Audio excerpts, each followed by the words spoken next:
Bye, thank you. Good afternoon and welcome.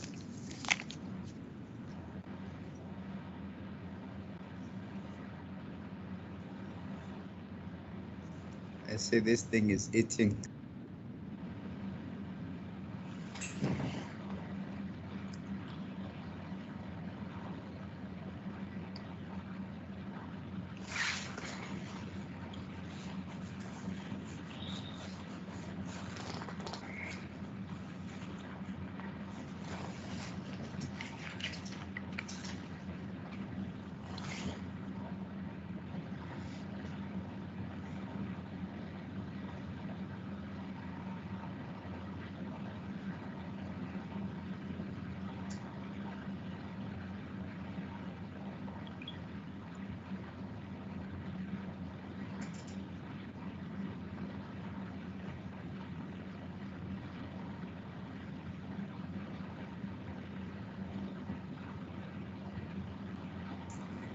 Honorable members, we're still getting some members into the meeting. Are we all inside?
The 1.5 meter distance is maintained amongst employees.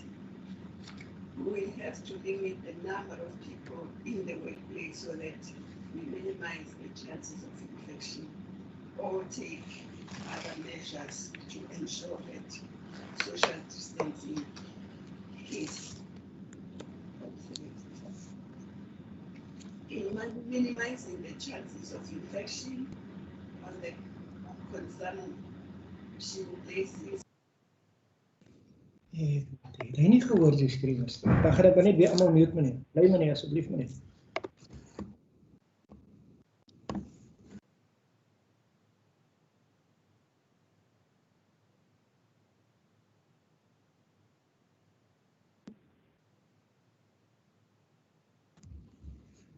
So, Mr.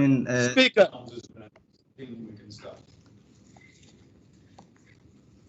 honorable members, please take your seat.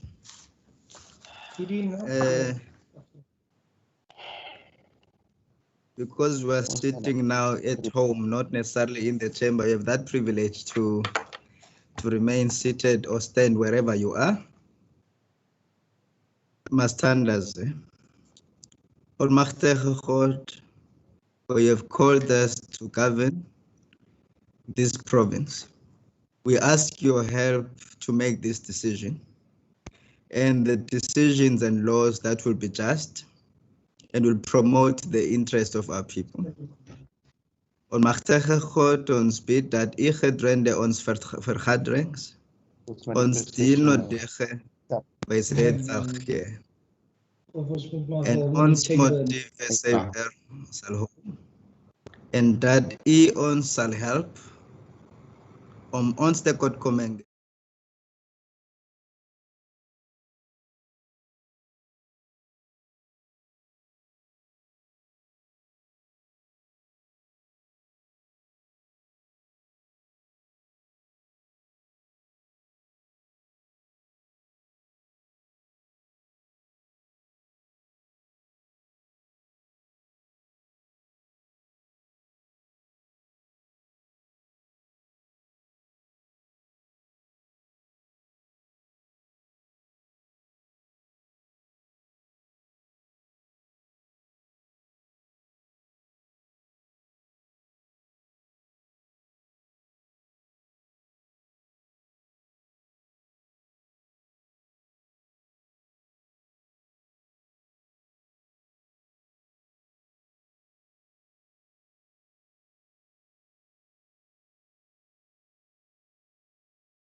Will ensure dedicated technical support at all times during the sitting. The quorum requirements for sittings of the House are as provided for in the Constitution and the standing rules. Honorable members, unless is an indication of unanimous concurrence, voting will take place by members present and entitled to vote to cast their votes by clearly identifying themselves to the presiding officer verbally expressing their votes. Honorable members who are present here today, I need to say that you all have privileges and immunities imparted by law to us as members of this House, as we otherwise do when we are in the House in Parliament. However, honorable members who are considered to be out of order by the presiding officer, microphones will be muted and the member will be called to order. Attendance of members will be recorded by the Sergeant at Arms. In instances where these directives, honorable members, do not cover a particular eventuality, the standing rules must apply. In instances where the rules cannot be applied, the ruling by the presiding officer is final. Members, honorable members, all microphones have been muted. You are requested to only unmute your microphone when you need to raise a point of order in terms of the standing rules. I need to say it here now, honorable members, that if you mute a microphone of another member, or you remove a member in the sitting, you have violated the Constitution and the rules of order of the House, and there will be actions in that regard. I need to raise this, that when raising a point of order, honorable members, you should first state your name and surname in order for the presiding officer to recognize you. When you speak, honorable members, please ensure that your mic is unmuted. And when you are done speaking, please mute your microphone so that we are able to have one speaker at a time. Honorable members, the media has also been granted access to this MS Teams meeting as guests of the WCPP, as we do otherwise when we're here in the House. I would like to state it categorically, honorable members, that the press may, however, not use the chat room or speak or even activate their cameras whilst the sitting is in progress.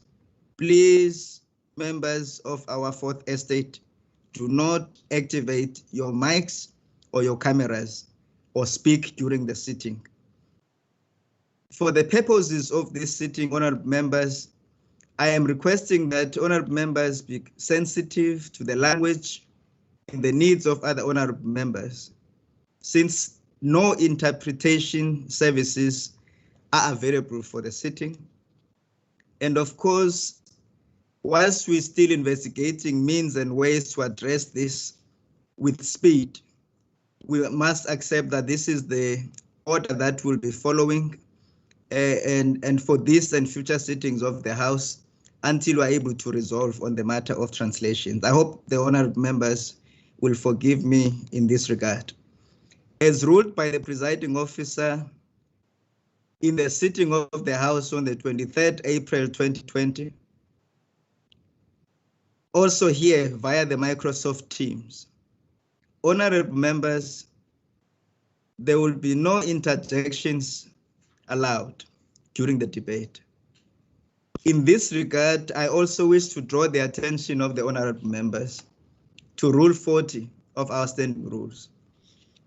Honorable members, before we proceed with the business of the day, I take this opportunity to communicate my ruling on the point of order raised by the Deputy Chief Whip of the Democratic Alliance, Honorable Dalen Mitchell, in relation to the utterances by Honorable Mvimbi in the sitting of the House on the 21st May 2020.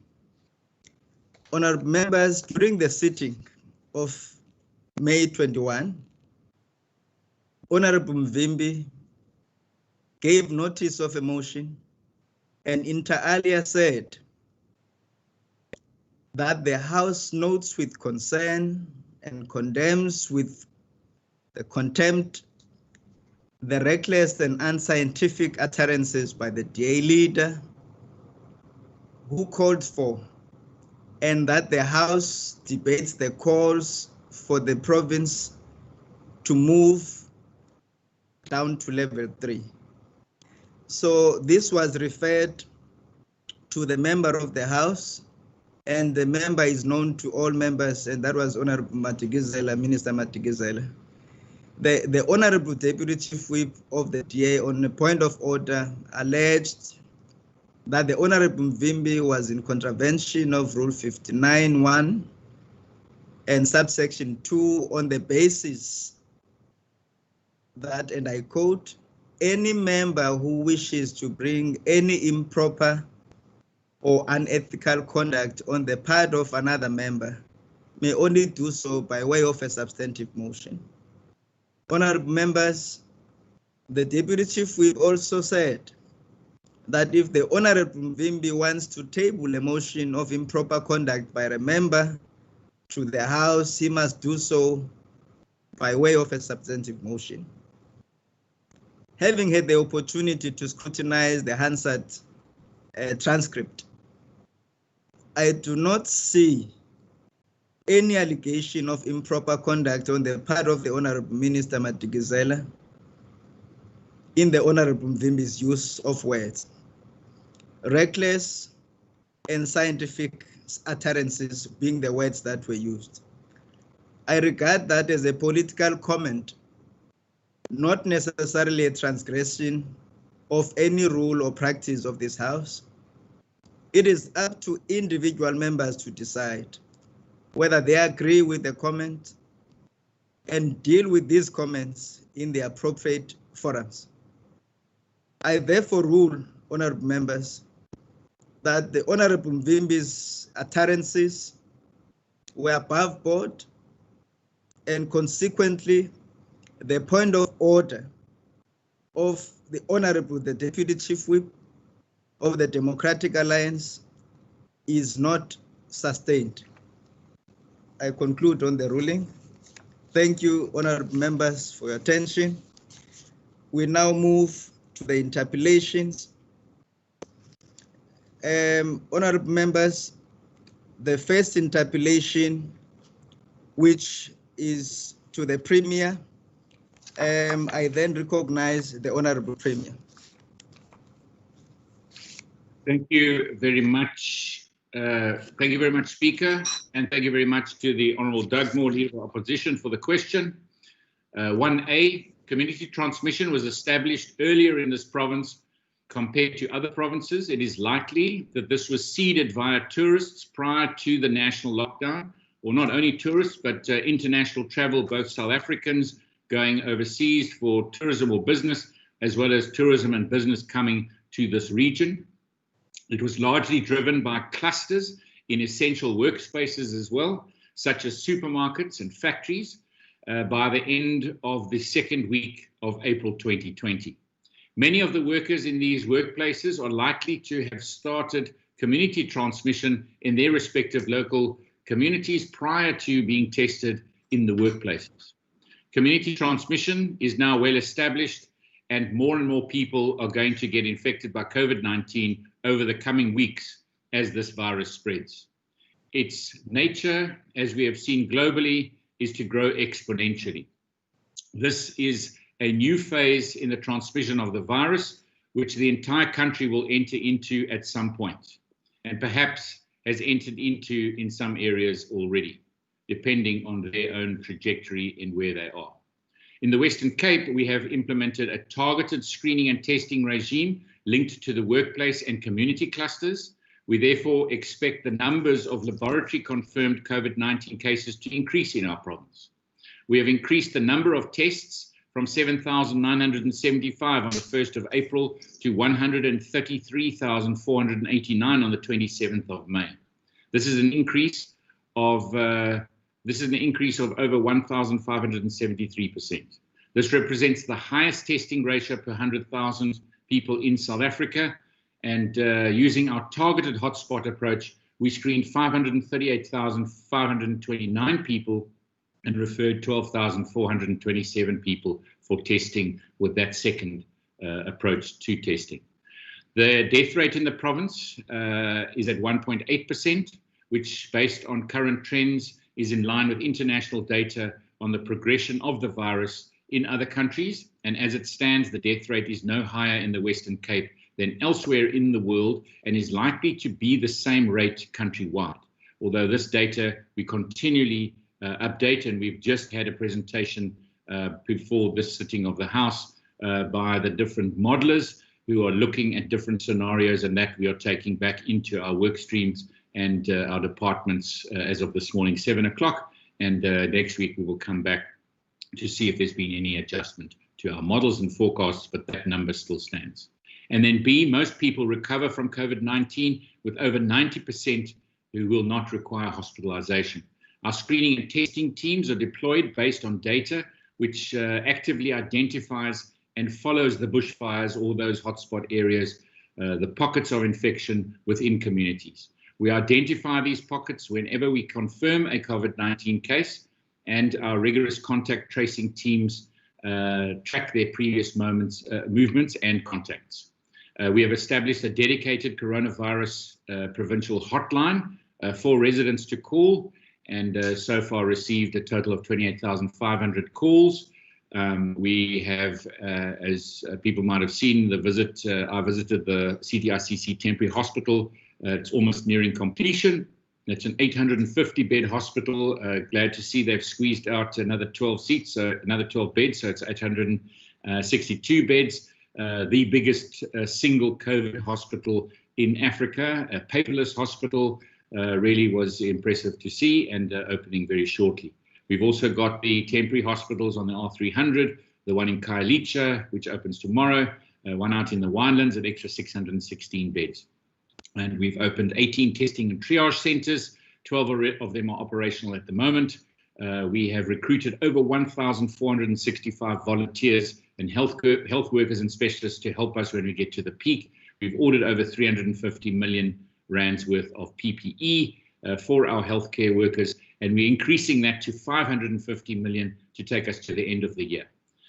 We have issued the flu vaccinations, 186,129 flu vaccinations thus far, 65,000 of them going to vulnerable groups in our population, and 20,000 going to healthcare workers.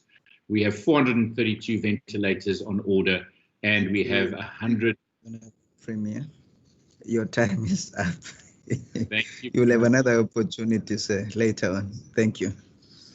I now recognize Honorable Member of the Leader of the Official Opposition, Honorable Dag.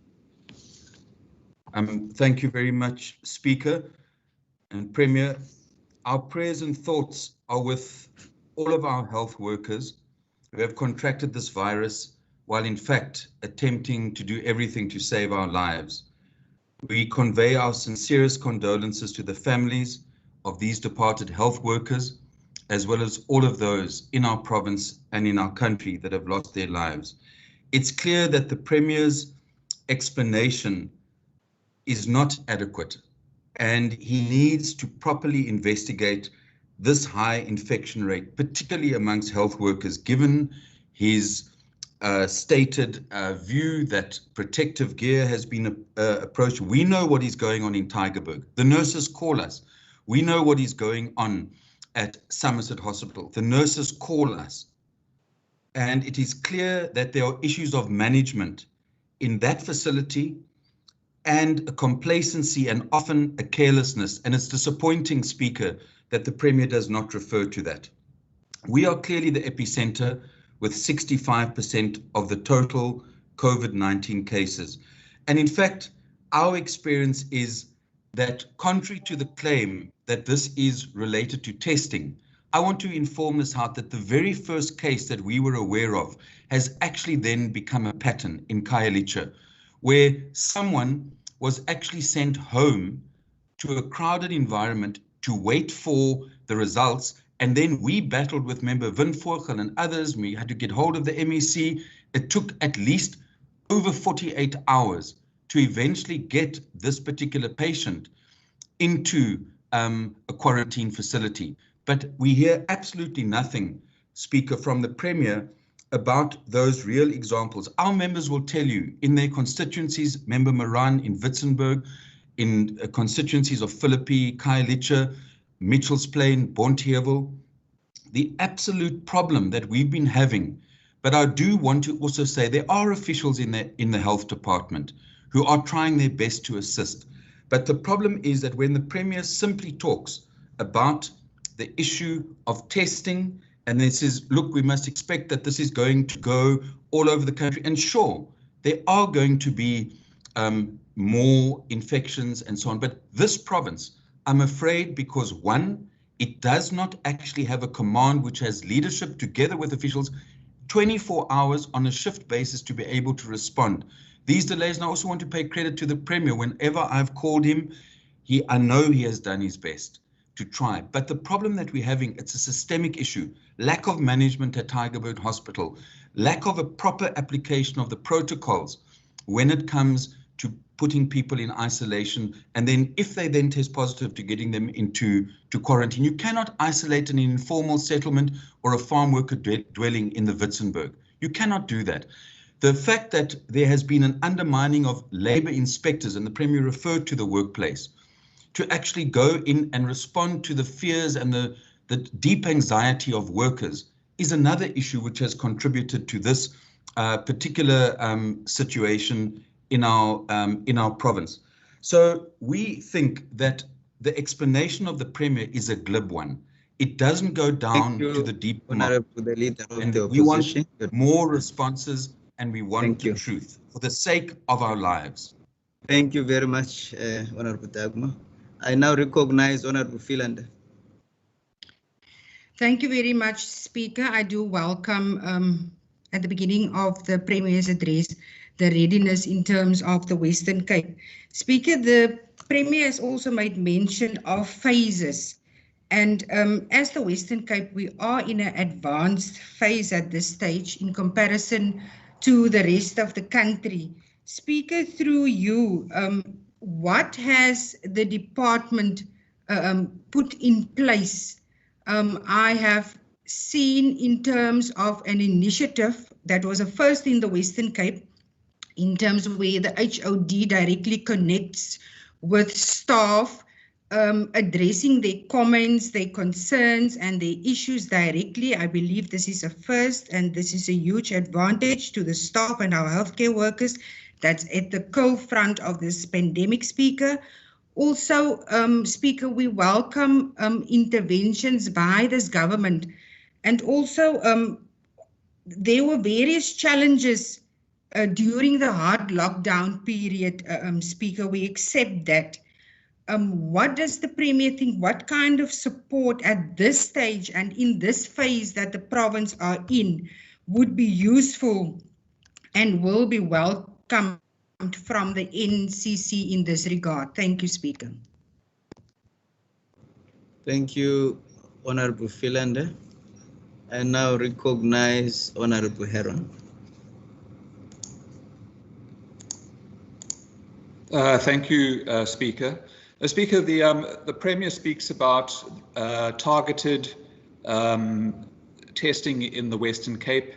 And if we accept that that is so, and that is what is giving us the high infection rate in the Western Cape, the full spectrum, as I said last week in this House, of health protocols includes contact tracing once a positive case has been identified.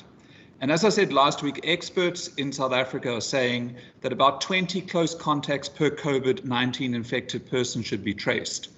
And close contacts are members of our households, people who we come into contact with at healthcare facilities, at stores, and if you're an essential worker, your colleagues at work. And the data released last week shows that the Western Cape is tracing less than one close contact per COVID-19 patient. Less than one when it should be 20. And the province now accounts for more than 2/3 of all COVID-19 cases and deaths in the country.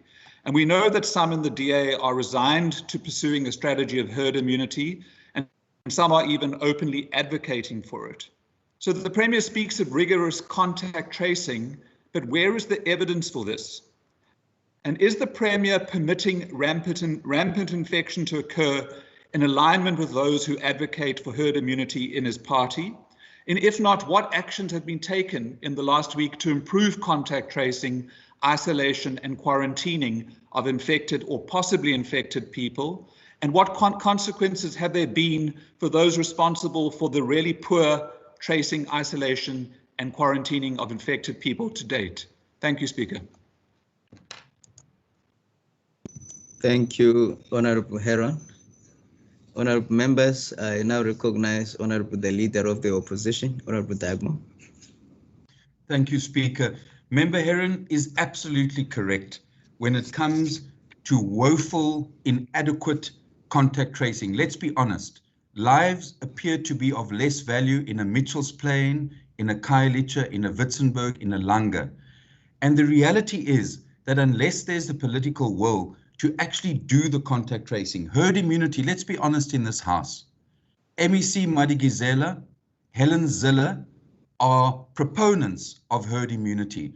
Well, let us tell them, we are not prepared to be sacrificial lambs because of an ideological notion of herd immunity. We are going to fight for every life in this province. If you look at Strandfontein, I was there with Member Baku Baku. We saw that the law enforcement officers did not have protective gear that was and the volunteers at Strandfontein. Yet JP Smith lied and basically indicated that they were all given. Why did those law enforcement officers tell us that they had to buy their own hand sanitizer? It is this dereliction, this cynical approach, this manipulation of public perceptions. But in reality, although the Premier is trying, those that are in control of his party, his chairperson in this province, MEC Madikizela, supports a herd immunity, which is the line coming from the Institute of Race Relations, Helen Ziller, John Steenhuisen. That line is actually killing people in this province. Let's be frank. You might think that we are angry, but we are, because this political line is actually resulting in a carelessness and a disregard for the lives of Black and colored people in this province. Let's put it straight. That is the problem that we're facing here, an attempt to push a line which actually talks about opening the economy without considering the issue of what is happening in terms of continuing with the prevention drive. We need to say from today that we are going to focus on the prevention, on the behavior, on the protocols, and be absolutely sure. We are happy that the Cubans are here. Hopefully they can inspire us, but let's work with the good people in the health department, the HOD and others, but we have to reinforce. And why don't we together say we need extra help? Let's call on that extra help and sweep every particular community, rural and urban, to make sure, because we are not going to be herded. We are going to fight so that our people stay alive. And we really want to indicate very clearly, Premier, we will work with you as we have been trying to do, but please avoid that political line, which is actually then impacting on the way that we are able to mobilize communities against the spread of the pandemic. It is time for us to take every life seriously in the Western Cape, and that is the missing ingredient. Thank you very much, Honorable Dagmo. I now recognize honorable members, the Premier, the Honorable Premier. It's your turn. Thank you very much, Speaker. Speaker, I'm a bit worried about the kind of political line that some of this debate is taking, and I want to categorically say absolutely no way. The 2.5 billion that we were already spending in the health sector is absolutely focused on making sure that we protect every single person that we can get the best health response possible in this country. And we are totally open, totally transparent, and we will put all of the detail on the table, much unlike other places, but we will do that. And I want to say that we might be the epicenter right now, but that could move to other provinces. We must be careful what we wish for or what we say or the political lines that we take in this space. But in this government, we will take decisions made and we will make them transparently and openly and do them in the best interests of every single citizen in this province. I want to also say that the Honourable Dagmo focused on specifically our hospital staff and our frontline staff. And I absolutely agree. We need these are the real heroes in this fight against COVID-19. These are people on the front line. They are nervous. And of course, they've seen some of their colleagues lose their lives to this virus. I can assure him that the occupational health and safety specialists at Tygerberg, but at every single one of our hospital facilities, have been working overtime in making sure that we build better relationships, that we make sure we understand the insecurities, and that we really work with our frontline staff. Our HOD meets more often with unions now than I think he does with the National Department of Health or with the provincial cabinet. It is interesting. I mean, he really is putting a huge amount of focus with his team onto making sure that our front line is looked after. And of course, we've known from the beginning, we've seen it internationally, that it's your frontline staff, whether it be in the health space, which is obviously has the most contact, but we're seeing it in our law enforcement and security services. We're seeing it in any frontline service. And that's why we've got to make sure that as we create the balance between our health focus and our making sure that we mitigating risk with regards to the pandemic or the disaster declared by South Africa in this health space with COVID-19, in balance with, of course, the humanitarian disaster that is slowly but surely gaining more and more traction in our country. I want to say that not only the HOD of health and the process that he has been following, our DG as well has also been really upping the consultation, the mechanisms of allowing team leaders allowing directors in departments and HODs in departments, and he himself at the front line, also making sure that all of our frontline staff, in actual fact, every single one of our staff, are part of an ongoing communication. And perhaps that's where I want to say to the Honourable Philander, thank you very much. You spoke about the NCC and, of course, how we interact. Definitely the ask that we've had of late, testing is our one Achilles heel. I heard the Honourable Heron also talking about testing. Unfortunately, the big problem is that when you've got, at the moment, over 100,000 tests in backlog at our national health laboratories, we've got over 18,000 backlog for this province alone. And the problem with testing, you need testing as a management tool. And when we got these kind of backlogs and delays, these testings become history lessons, and already, you cannot use them as management tools. And specifically, this conversation started off about making sure our frontline staff are protected and people going to our hospitals are protected.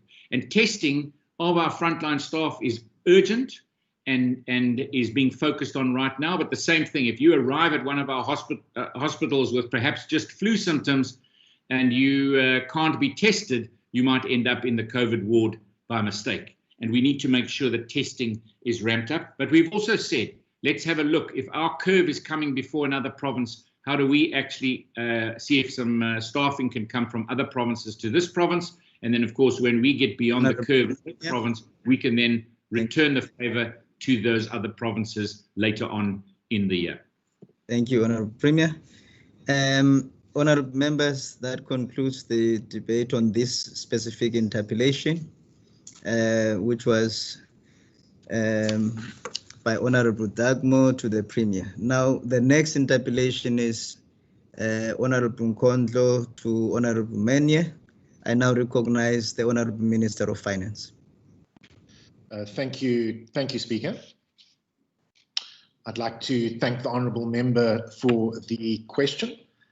And as she and other Honourable Members would know, the COVID-19 pandemic will have a long-term impact on the lives and livelihoods of every South African. And that's why scientists are working rapidly to research the virus so that we can better understand how it spreads and therefore how to slow and limit that spread, including in the workplace. What we know, of course, is that the coronavirus can be passed from fluid droplets when coughing, sneezing, or, for example, talking. When people cough and sneeze, the fluid droplets get onto people's hands and the objects or surfaces around them. The coronavirus is then spread by hands which touch the hands of others and touch objects such as equipment or money, door handles, and counters and till points. When someone touches their eyes, nose, and or mouth after they've touched other people's hands or objects with the coronavirus on it, they, of course, can be infected. And of course, we know that this coronavirus can survive for quite some time on surfaces. And I suppose the point then is that the reality is that wherever there is human interaction and where there is congregation of people, such, of course, as workplaces, so the spread of the virus has the potential to increase. And Speaker, from the start of the crisis, the Department of Economic Development and Tourism has worked actively to mitigate the risk and to support business to implement safety measures in the workplace in several ways, which include, of course, working with the Department of Health to develop health guidelines for the workplace, detailing safety measures that business and employees can implement in the workplace. And these, of course, are available on our website. We've also distributed these guidelines to business, associations and chambers across the Western Cape. We've developed a range of supporting communication material and collateral, like posters and social distancing stickers for shop floors, which are also available on our website for businesses to download and display in their workplaces. We've engaged regularly, particularly with large retailers, business chambers and specific sectors, to support them to implement safety measures and to understand the detail of how the virus spreads so that the spread can be slowed and prevented. We've assisted businesses to access the necessary PPE by connecting suppliers with our PPE marketplace. And we've worked, of course, with business to identify and begin to resolve systemic issues which challenge them to implement the necessary safety measures to stop the spread of the virus in the workplace. And Speaker, I have myself had several interactions with businesses and associations, most recently in Witzenberg, in Boortesig, Dunoon, and the Cape Chamber of Commerce, where we are working with business so that business can open safely and limit the spread of the virus in the Western Cape. Thank you, Speaker. Thank you, Honorable Minister. Honorable members, I now recognize Honorable Mkondlo. Thank you, Speaker. As the country prepares to move down to level 4, our primary concern remains the balancing act between economic recovery and public health, as those remain key features of a responsible and caring government. No more shall we be forced into profits first at the expense of human lives, as the price and human debt to future generation is too huge. Unchecked corporate interest remains a fault line that, if ignored, may exacerbate the burden of COVID to human lives, and our province is evidence to that effect. Under level 4 and 5, hundreds of workers, especially in factories and retail stores, were infected by the virus while on duty. In one retail store to date, about 70 workers tested positive at various periods, and some recovered, and we celebrate that, whilst 2 lives of middle-aged females were lost in this battle. The majority of these workers reside in informal settlements with no services and poor human settlement. But when tested positive, they were told to isolate at home. Later, that community is amongst the areas declared hotspot given the spike in infection rate. These workers had to use radical methods and mobilize attention just to be heard. In another company where in 14 days period, the infection rate reached almost 100 employees when they sought help observing non-adherence inside the company of social distancing, they were threatened and silenced, especially to communicate and report this externally. All what the company was interested in was to push the numbers of the goods they were trading, which became a demand during the COVID, with management being so inhumane with some who were back at work from maternity and asking for parent responsibility.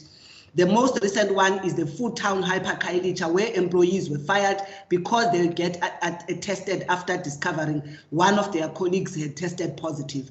And I'm still awaiting the response of the MEC because this is a matter that I did bring to his attention. All agree that COVID has amplified pre-existing conditions in societies, especially the vulnerability quite linked to conditions of inequality, underdevelopment and poverty by those who become high risk during this time. Surely we all agree, if we take what our Premier and his cabinet declared as hotspot, that they mirror exactly the realities of duality between the haves and the have-nots. Is this news to us? Surely it can't be, especially in our provincial government pride of data analytics that includes scenario and modeling efforts. Such academic studies would have told and randomized these trends through data to provide probable states for COVID in our province. Remember, due to our booming tourism, the downside is that we were at the front line of the infections, especially from interaction of those that visited and were visitors from high-prone countries. It remained bizarre that last week in this house, with all the data being thrown in our face as the strength of our provincial response, the MEC of Agriculture could consider that no study has been made to ascertain causality of the spike of infection of workers to the agricultural production chain.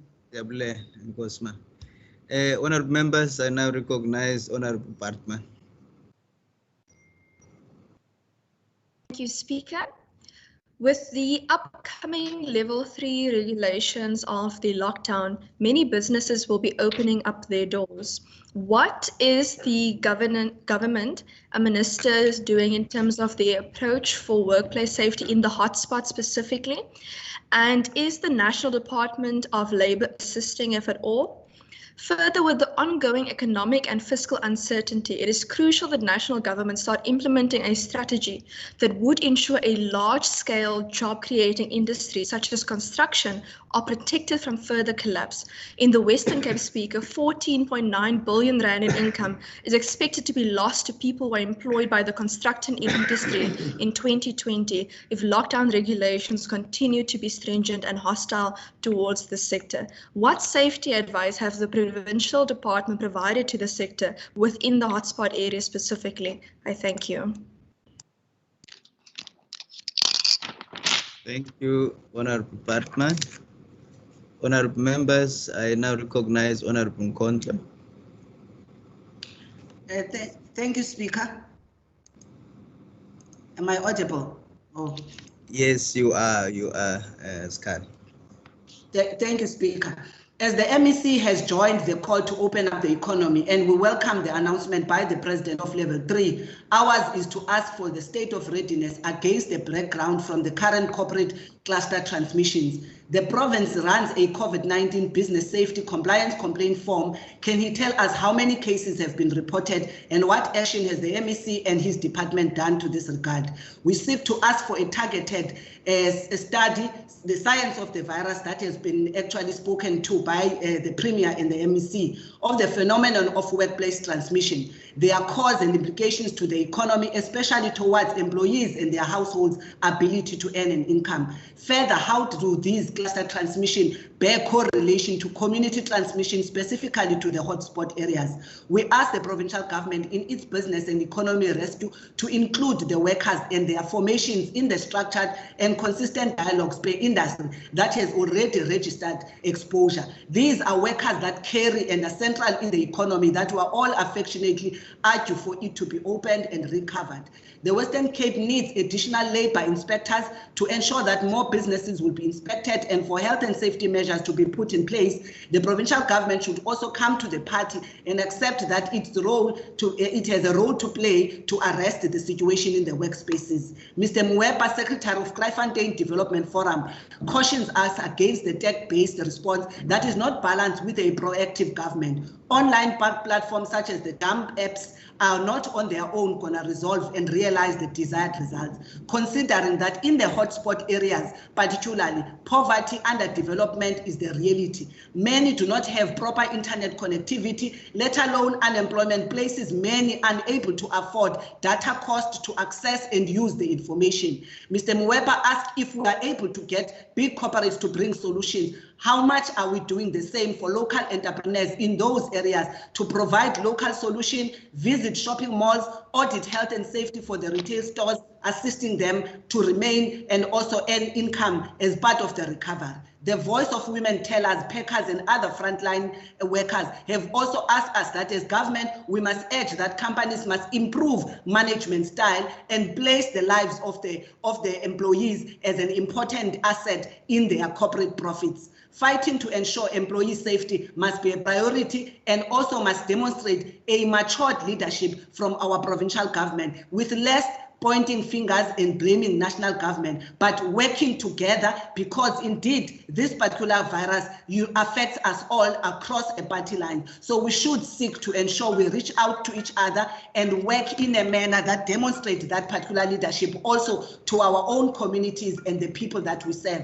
And we appreciate what the Speaker with our MP, Richard Ganji, are doing in Khayelitsha COVID response team to ensure that across political lines, the religious line, the community is mobilized to ensure that they flatten the curve in the area like a hotspot in Khayelitsha. And we seek to send our condolences to the families of those that lost their lives in the workspaces as they were busy ensuring that our economy remains intact. I thank you, Speaker. Thank you. Thank you, Honorable Nkonhlo. I now recognize the Honorable Minister. Thank you, Speaker. I certainly join the Honourable Member in offering condolences to the families of those workers who have lost their lives. The Honourable Member is absolutely correct. We do have to strike a balance between opening the economy, but doing so in a way that is safe and responsible. and it's precisely that which we are trying to achieve. And that's why we are working around the clock to implement the kinds of measures which I described. Certainly, in my many visits to the retail sector, I've been impressed that the private sector and the retail sector in particular have bought into implementing extensive prevention and safety measures in the workplace. But of course, there are lapses, and it's precisely for that reason that we have set up a complaints form, which is easily accessible online, and we are investigating together with our partners in the Department of Employment and Labour, the Department of Health, and of course the city's Environment and Health Department. We are investigating those complaints.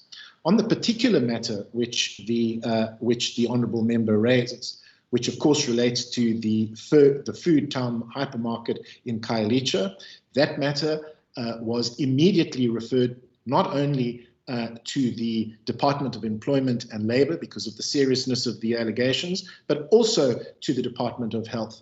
And it has been investigated, and I will certainly give the honourable member a detailed reply on that matter in due course. The honourable member also raises the question of complaints, which I have referred to. As of the 26th of May, we had received 312 cases, which we together, as I've said, with our partners in the Department of Employment and Labour particularly, and the Department of Health, together, of course, with cities, Environmental and Health Department, we are certainly investigating each one of those complaints. The honourable member is absolutely right. We do require more capacity, and I'm advised that the Department of Employment and Labour will be bringing on board at least 40 new labour inspectors. And of course, the honourable member will know that I myself have visited several workplaces, as I've mentioned, in Witzenberg, in Boortesig, in Dunoon, and elsewhere in the city of Cape Town, looking at workplace safety. The Honourable Bartman asks a question about hotspots, and as most honourable members know, there is a whole of government response to hotspots. And of the 6 responses, of course, we are responsible for the economic response. We, of course, as part of the hotspot strategy, are contacting and engaging with business, which has already been done. We are distributing our guidelines for the prevention and spread of the virus. We are engaging with, as I've said, the Department of Health, the Department of Labour, and the City Environmental Health to establish a referral system for inspection, and we are following up on each of the complaints that have been referred to us. And of course, we are assisting business, supporting business to implement appropriate social distancing markings inside and outside the workplace. Certainly, the Department of Labour, as the honourable member asks us, a key partner in ensuring workplace safety. Thank you, Repa. Thank you, Honourable Minister. Thank you. And my concluding point is we, of course, have been in contact with the sectors. We are encouraging them to develop workplace safety plans in order for us to open the economy safely in the Western Cape. Thank you, Honourable Minister. Your time is up. I now recognize, thank you, Honourable Minister. Fortunately, you still have another opportunity with the next interpellation. We are not completely off the hook. The next interpellation is by Honourable Xhego. To yourself, Honourable Minister, I recognize you, Honourable Minister. Thank you, Speaker, and thank you to the Honourable Member for putting the question about the tourism sector, which is so vital to the economy in the Western Cape. I make the point that the COVID-19 pandemic is, of course, not just a national but an international crisis, and has resulted, of course, in global restrictions on travel, and together with the measures put in place in our country, restricting local travel, there inevitably has been a major impact on the tourism sector and the broader economy in the Western Cape. The tourism sector is a major contributor, of course, to the economy and to employment in the Western Cape. And a model which we have developed inside the department, which of course is based on certain assumptions, and those assumptions need to be reviewed fairly regularly as we shift between alert levels. Our model suggests that the tourism sector could experience a net loss of employment of about 104,000 jobs and about 13 billion rand in GVA, which is obviously a huge concern to myself.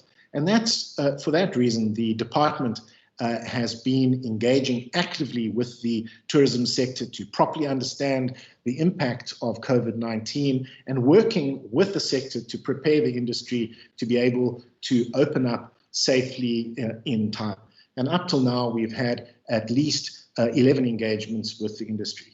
In addition to that, Speaker, in addition to the regular engagements, I, of course, have been engaging with the National Minister of Tourism on a range of issues related to the tourism industry. We've been providing advice and support on financial relief packages available through webinars and our online support finder tool to the sector.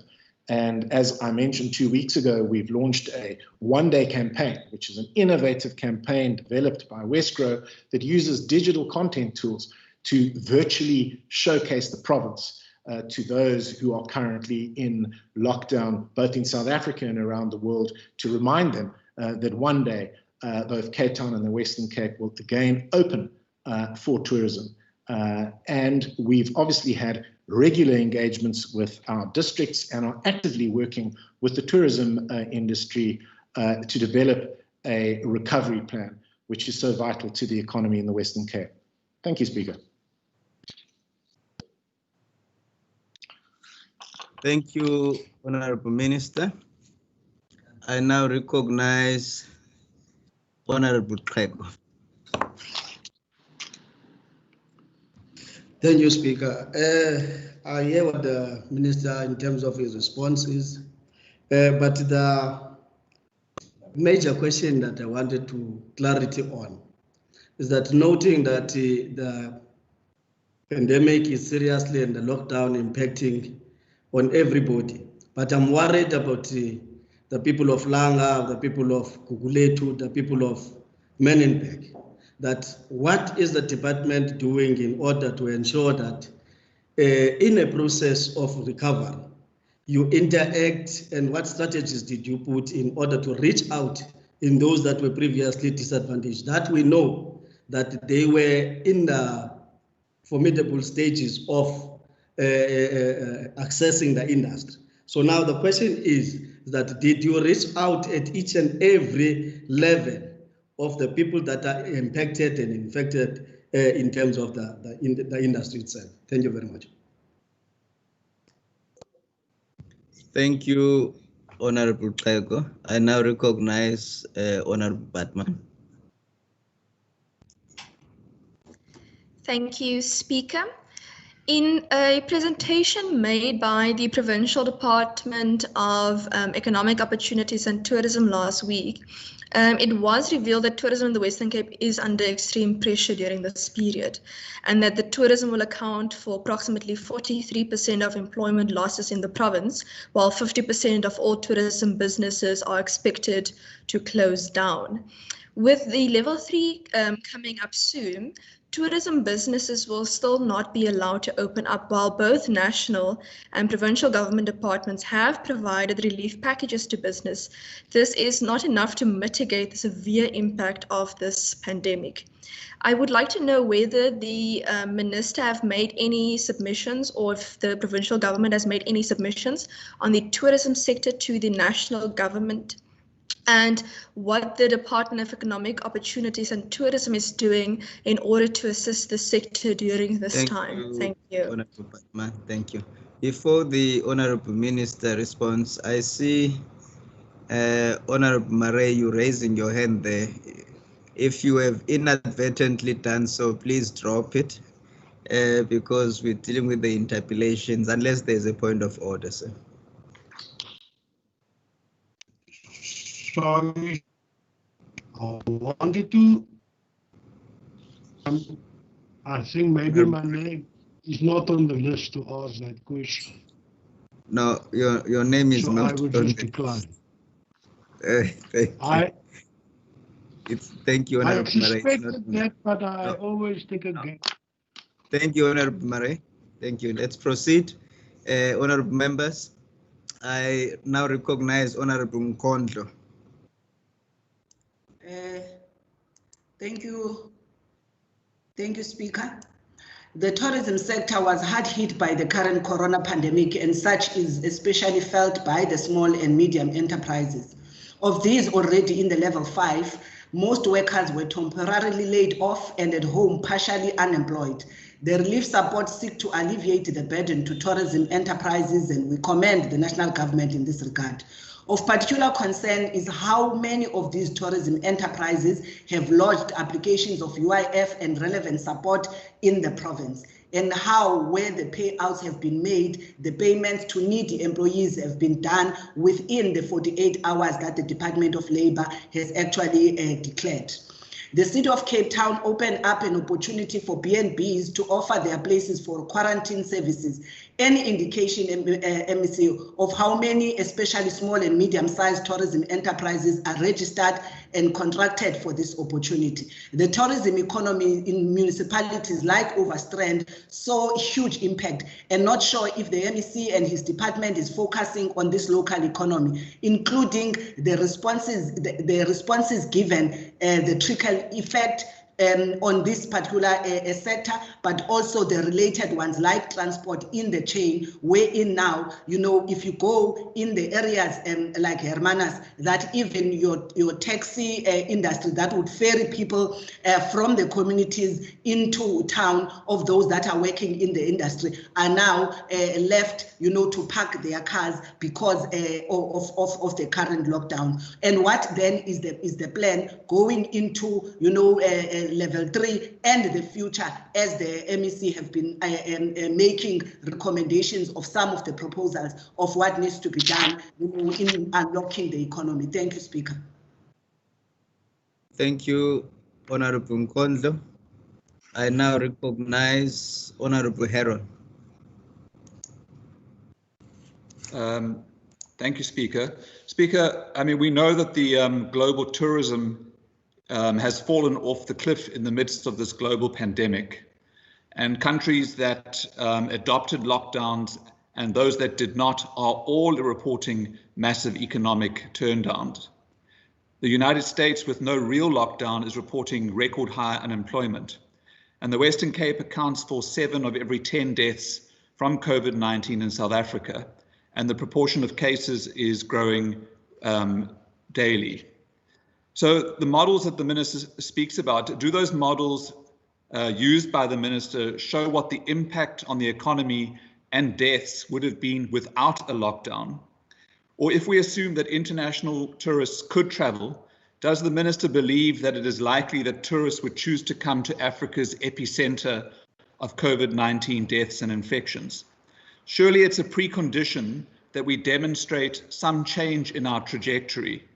And then finally, maybe the minister, since he chairs the subcommittee on COVID-19 for the cabinet, can address this question that we keep raising about the weakness in our public health response being contact tracing and quarantining. Thank you, Deputy Speaker. Thank you, Speaker. Thank you, Honorable Heron. Honorable members, I now recognize Honorable Tlheko. Nond. Thanks, Speaker. In light of the fact that the province will now be moving from level 4 to level 3 lockdown, does the minister think that the cluster outbreaks that will intensify this level, whether the hotspot plans announced by the Premier will be effective enough in addressing the issue of cluster outbreaks, which remained a concern for the Minister of Health in the province? Thank you, Honorable Tlheko. I now recognize the Honourable Minister. Thank you, Speaker. The Honourable Member raises the question of the hotspot strategy and whether it will be effective. We will obviously have to work hard to ensure that our hotspot strategy is implemented, and time will, of course, tell whether it is effective. The Honourable Member is also concerned about whether in our deliberations and engagements we've reached out into townships, for example, like Langa. The answer to that is our engagements have been extensive. We want those engagements to be inclusive, and indeed they have been inclusive. Certainly, as we go forward in developing our economic recovery plan, not just for the tourism sector, but for the province, we want as inclusive a consultation process as possible. And we will certainly ensure that that happens going forward, so that we have as wide a possible participation and that everybody participates in our engagements and in crafting a recovery plan, not just for the tourism sector, but also, of course, for the Western Cape. The Honourable Nkondlo asks a question about the various support measures which have been provided by national government to support small businesses, including small businesses in the tourism sector. And I can give the Honourable Member the assurance that we are following up with national government about the implementation of these various funds to ensure that as many businesses who have applied for support receive support. And that includes the UIF TERS mechanism. I don't have the latest information available, but I would be happy to furnish that information to the Honourable Member in writing. Equally, I do not have the latest information about the nature of the quarantine and isolation sites in the various districts, which is also information that I would be happy to share with the Honourable Member in writing. The Honourable Heron asks a question about essentially whether the model considers a scenario where there is no lockdown.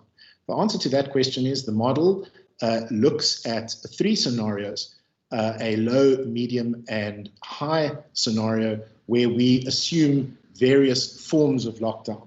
So the answer to that question is no.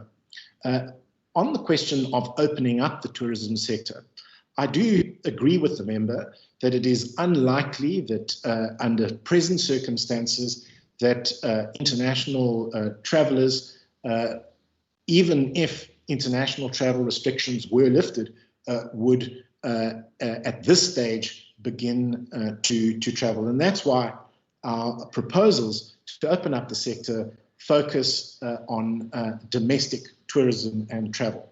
Each of the honourable members have essentially asked a question about the transition to level 3 and what the province's response would be.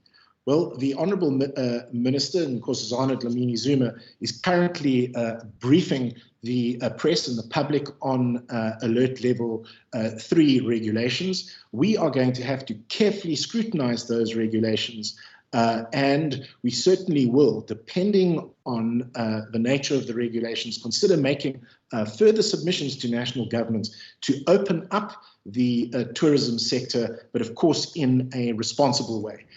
Looking at perhaps opening up accommodation for short stay trips, intra-provincial travel, and possibly opening up certain attractions so that we can start to get the tourism industry moving, only in a way that is safe in the Western Cape.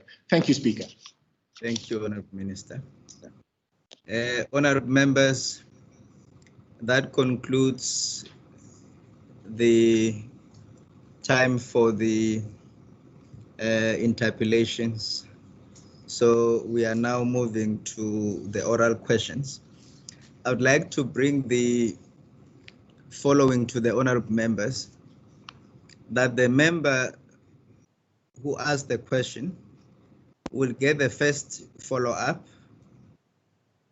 and then thereafter we will then take the members who may wish to speak by them indicating by a sign of, by a show of hand. But there are devices that do not have the hand sign, and that is things like this one, mobile phone. All the cellular phones do not have that, and for that purpose, I will request that those members who wish to speak on a particular question and using a cellular mobile device, that will do so by indicating in the chat room, then I will be able to recognize you. So it will be first come, first serve on those bases.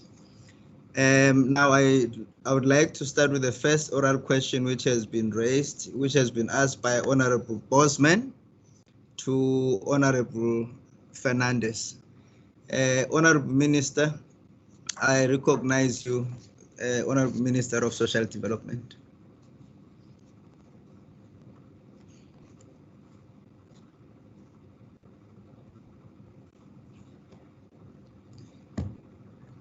Do we have a problem there, Honorable Minister? The honorable members will remember that we had a problem in the last sitting as well. So let's try and be patient. Honorable Speaker. Yes, Honorable Minister, welcome. Am I audible? Can you hear me? Yes, yes, you are, Honorable Thank you. Minister. Honorable Speaker, good afternoon to you and the honorable members. I wish to thank the Honorable Gillian for the question. Before I respond to the question, I do wish to bring to the House's attention that today is International World Hunger Day. And I think at a time like this, World Hunger Day really takes on greater significance. It has been a week since the question was tabled. However, much has transpired in the food relief space, not only in the province, but across the country. The news article referred to provided insights to food relief efforts by NPOs, CBOs, and individuals being hampered when they were stopped by SAPS to produce new permits and or had their facilities closed due to confusion regarding the issue of permits. Honourable Speaker, what in fact transpired is that certain provinces went ahead and implemented the disastrous draft food directions in some form or other before they were gazetted.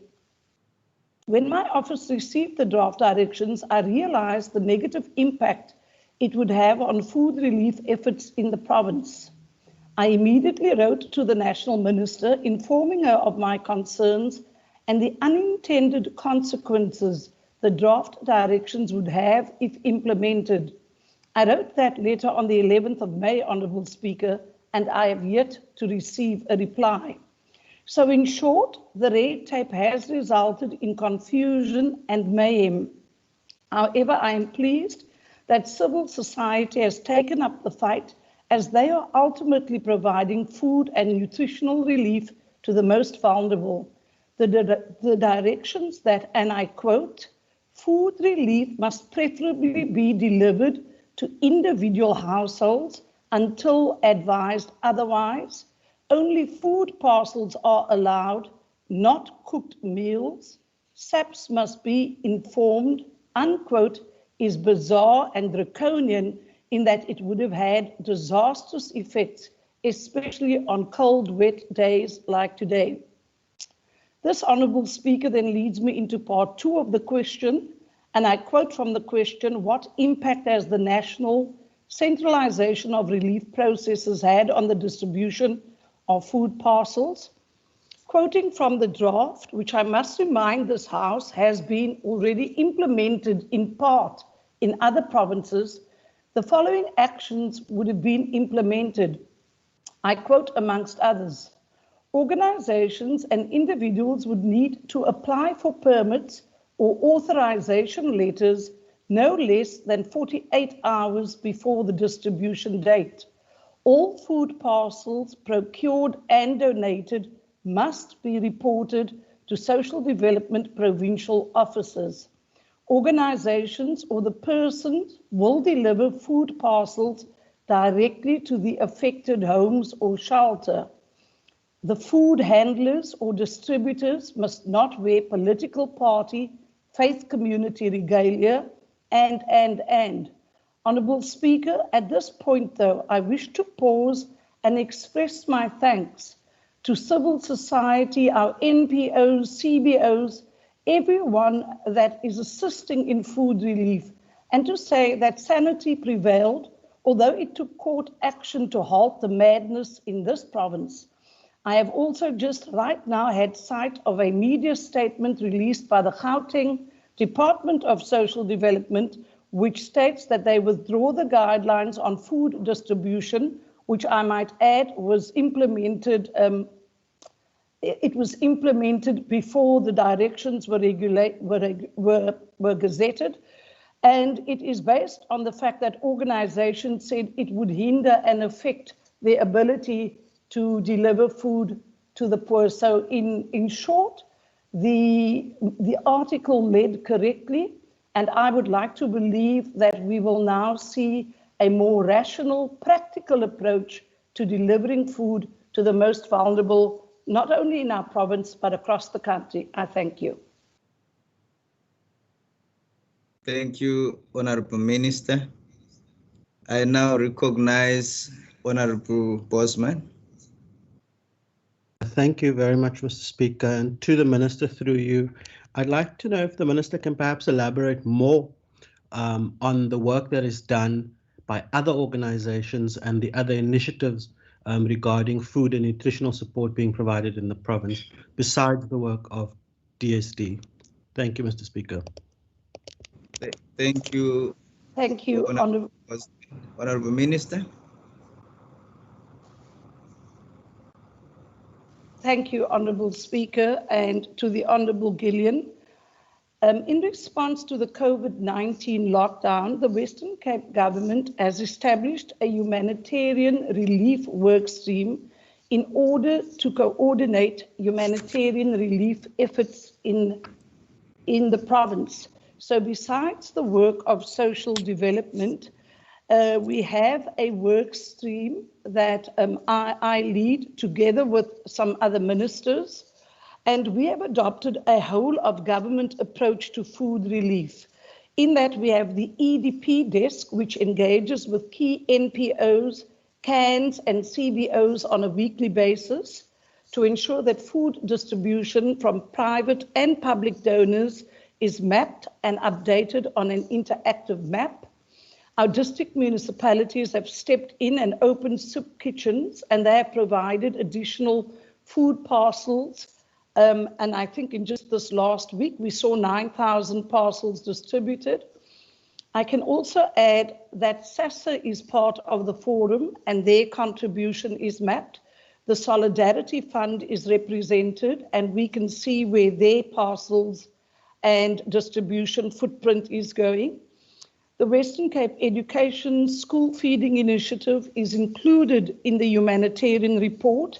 And for the week ending the 25th of May, I can confirm that approximately 120,000 learners were fed at 506 schools.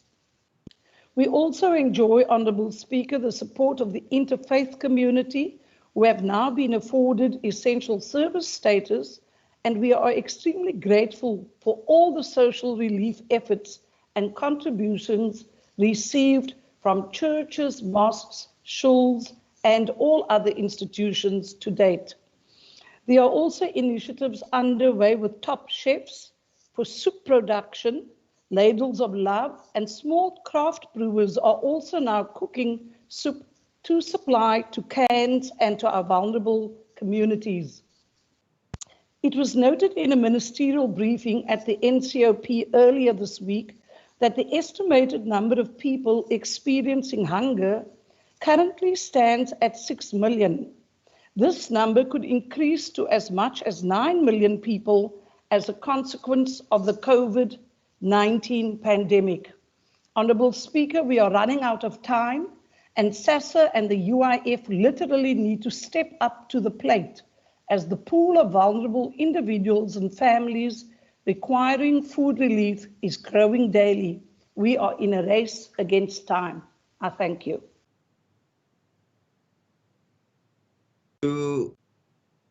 Thank you, Honourable Minister. I noticed that there is one hand up. Honourable Murray. Thank you, Speaker. Thank you, Minister. I get very deeply concerned. We are obviously, and I'm going to be controversial now. We've got a minister at the helm of SASSA that's incompetent, doesn't know an eyeball from an arm, and whatever she does so far has not succeeded to satisfy the urgent needs the people at the moment. Last night I was watching television and SASSA came on TV admitting their failures, and that the UIF is only, the SASSA has only paid out 10 of the 350 a month they would give people, only 10, and that they're hoping to improve this. In the light of that, are you telling me that the new regulation says you must register yourself in order to give people hot food? How many months will that take before that is registered? And must the people die of hunger before we can give them hot food without having to ask the permission of a minister that he himself is incompetent, should never be the national minister? Are you telling me that we cannot give hot food or hot soup to hungry people with everyday phone because the minister must give permission? Thank you, Honourable Murray. Honourable Minister. Thank you, Honourable Speaker. I think part of parliamentary protocol is not to cast aspersions. So I am going to accept that the Honourable Marie has made a statement, but I must for the record state that the draft regulations were not gazetted, as there was a court action that was launched by a political party and the 1,000 Women Trust NPO, which is also known as 1 Billion Rising. They are the women, they are the foot soldiers who do the soup kitchens across the province and the country. And the result of their application was that the regulations were halted. And I think Judge Henny has requested that the parties return to court sometime, I think it could be the 16th or the 19th of June. So to answer the question, feeding continues. It was a victory for the people in that there are queues of people today in the cold queuing up for a plate of porridge or a plate of soup. And I really think it was unconscionable that a direction could even be considered. And I must express my concern that the opposition actually thought that I was being hysterical when I raised the attention of this draconian directions to the public, which I believe is my duty as a public servant to act in the best interest of the citizens we serve. So to answer your question, we can continue with feeding, but I do believe that the Gauteng withdrawal of their regulations or their rules which they had implemented, with that now being withdrawn, I think it will pave the way for a more practical, rational approach that is inclusive and that will allow food to be delivered to the most vulnerable in the shortest and most efficient way possible. I thank you, Speaker. Thank you, Honourable Minister. I notice Honorable Marais, your hand is up. Is it by omission or you want to say something? Speaker, yes, I want to say that this government West should seriously consider bringing a court application, and I want to say the Premier should step in. If food is something we cannot deny people because of a regulation. My question is, Minister, will you and your department be prepared to engage with the PCC on this matter urgently, or otherwise refer this matter to the Premier for a legal challenge? Thank you, Honorable Marais. I recognize the Honorable Minister. Honorable Speaker, through you to the Honorable Marais, in my letter which I wrote to the Minister on the Monday that I received the draft directions, we indicated that we would take the matter to court on an urgent basis. The Premier has been alerted and I do believe has informed the President, so it has been escalated to the highest level. So we have not been complacent. We dealt with it immediately, and I'm just saddened that it took a political circus before sanity actually prevailed, but we now await the courts. But as I said, Gauteng have now dropped their directions, which they implemented prematurely. So hopefully we are on the right track. At the end of the day, it has to be about the people. So we have taken your concerns into account and they have been actioned. Honorable Marais, thank you. Thank you, Honorable Minister. That is the end of this question. There's no further hands. That indicates the intention to speak.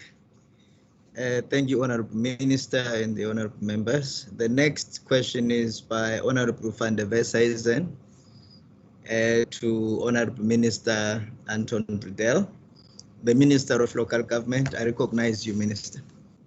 Thank you, Honourable Speaker, and thank you to Honourable Member van der Westhuizen for the question. The Department does not receive budget for disaster response except for the management of wildfires. The budget allocated for wildfires for the previous financial year was 12,886,000 rand, with the actual expenditure being 13,831,000 rand. This translates in an over expenditure of plus minus 945,000 rand or 7.3%. The B part of the question, the over expenditure was due to a number of reasons. The cost per hour for the utilization of aircraft resources is linked to the fuel price, and due to a frequent fluctuation in the fuel price, the cost increase over the fire season. In a second part or second reason to the over expenditure, in previous fire seasons, the province was able to call upon the South Africa Air Force to provide helicopter support during large fires. This resource was not available during the wildfire season, which required the province to incur higher cost in using their own resources. And the third reason, certain district municipalities, Cape Winelands and Overberg, experienced major wildfires towards the end of the season, which required a large response due to the potential loss of life and large loss of property. On several occasions, the provincial assisted with the response by providing additional resources. I thank you. Thank you, Honourable Minister. Honourable van der Westhuizen. Thank you, Honourable Speaker. Honourable Speaker, through you to Minister Bredell. Minister, all eyes are now on our current disaster, and I believe much of your budget may have been spent on this disaster. But What has also been the effect of the lockdown is that apparently the clearing of agent vegetation in our nature areas have been delayed. What do you believe would be the effect of this on the fire risk and the firefighting cost during the next dry season? And should the risks have increased, will the province receive additional financial support for the increased risks?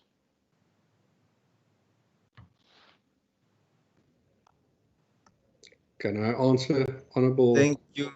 Thank you, Honourable van der Westhuizen. Yes, Honourable Minister, you may proceed. Thank you, Honourable Speaker. Honourable Speaker to Honourable van der Westhuizen. Yeah, it's a very important question, something very close to my heart.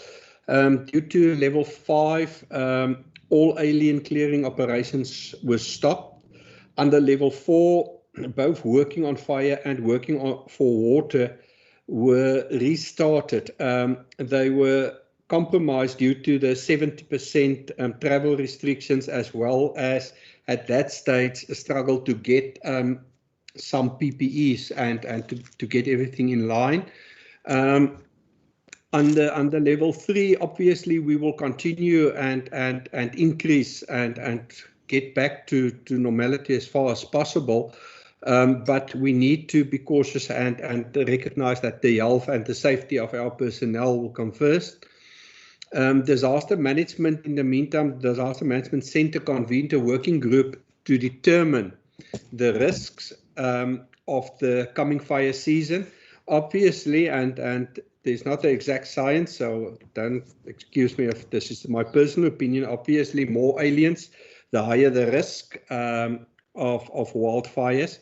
And as we work with COVID, we must never forget what has happened a year ago in Australia, and a huge part of that was caused, that big fires was caused by aliens. So no, there's no additional funding currently, and under the current budget constraints, I don't expect funding be allocated towards aliens just yet. What we normally do is during a fire season, when we see that we're going to overspend or run into trouble, we will go to Treasury and they will accommodate us then. Thank you.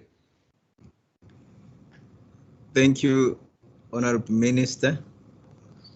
Honourable members, I have got Honourable Maran. I recognize you, Honourable Maran. Speaker, thank you very much and good afternoon to all members present. Speaker, just a question to the Minister, because not so long ago we have received a presentation by the Department of Environmental Affairs and by Environmental Affairs and Planning. And basically what they told us is the restrictions under the certain levels, level 5 and then level 4. But also indicated that some of the contractors under level 4 will then come back and to be on site. We are going back to level 3 on Monday, meaning most of the contractors that's been appointed by the department will then go back to deal with the issue of vegetation and so forth.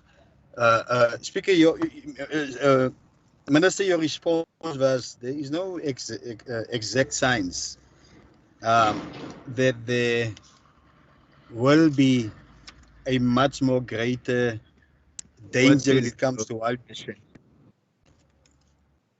Honourable Member. Yes, I would like you to get to the question, Honourable Member.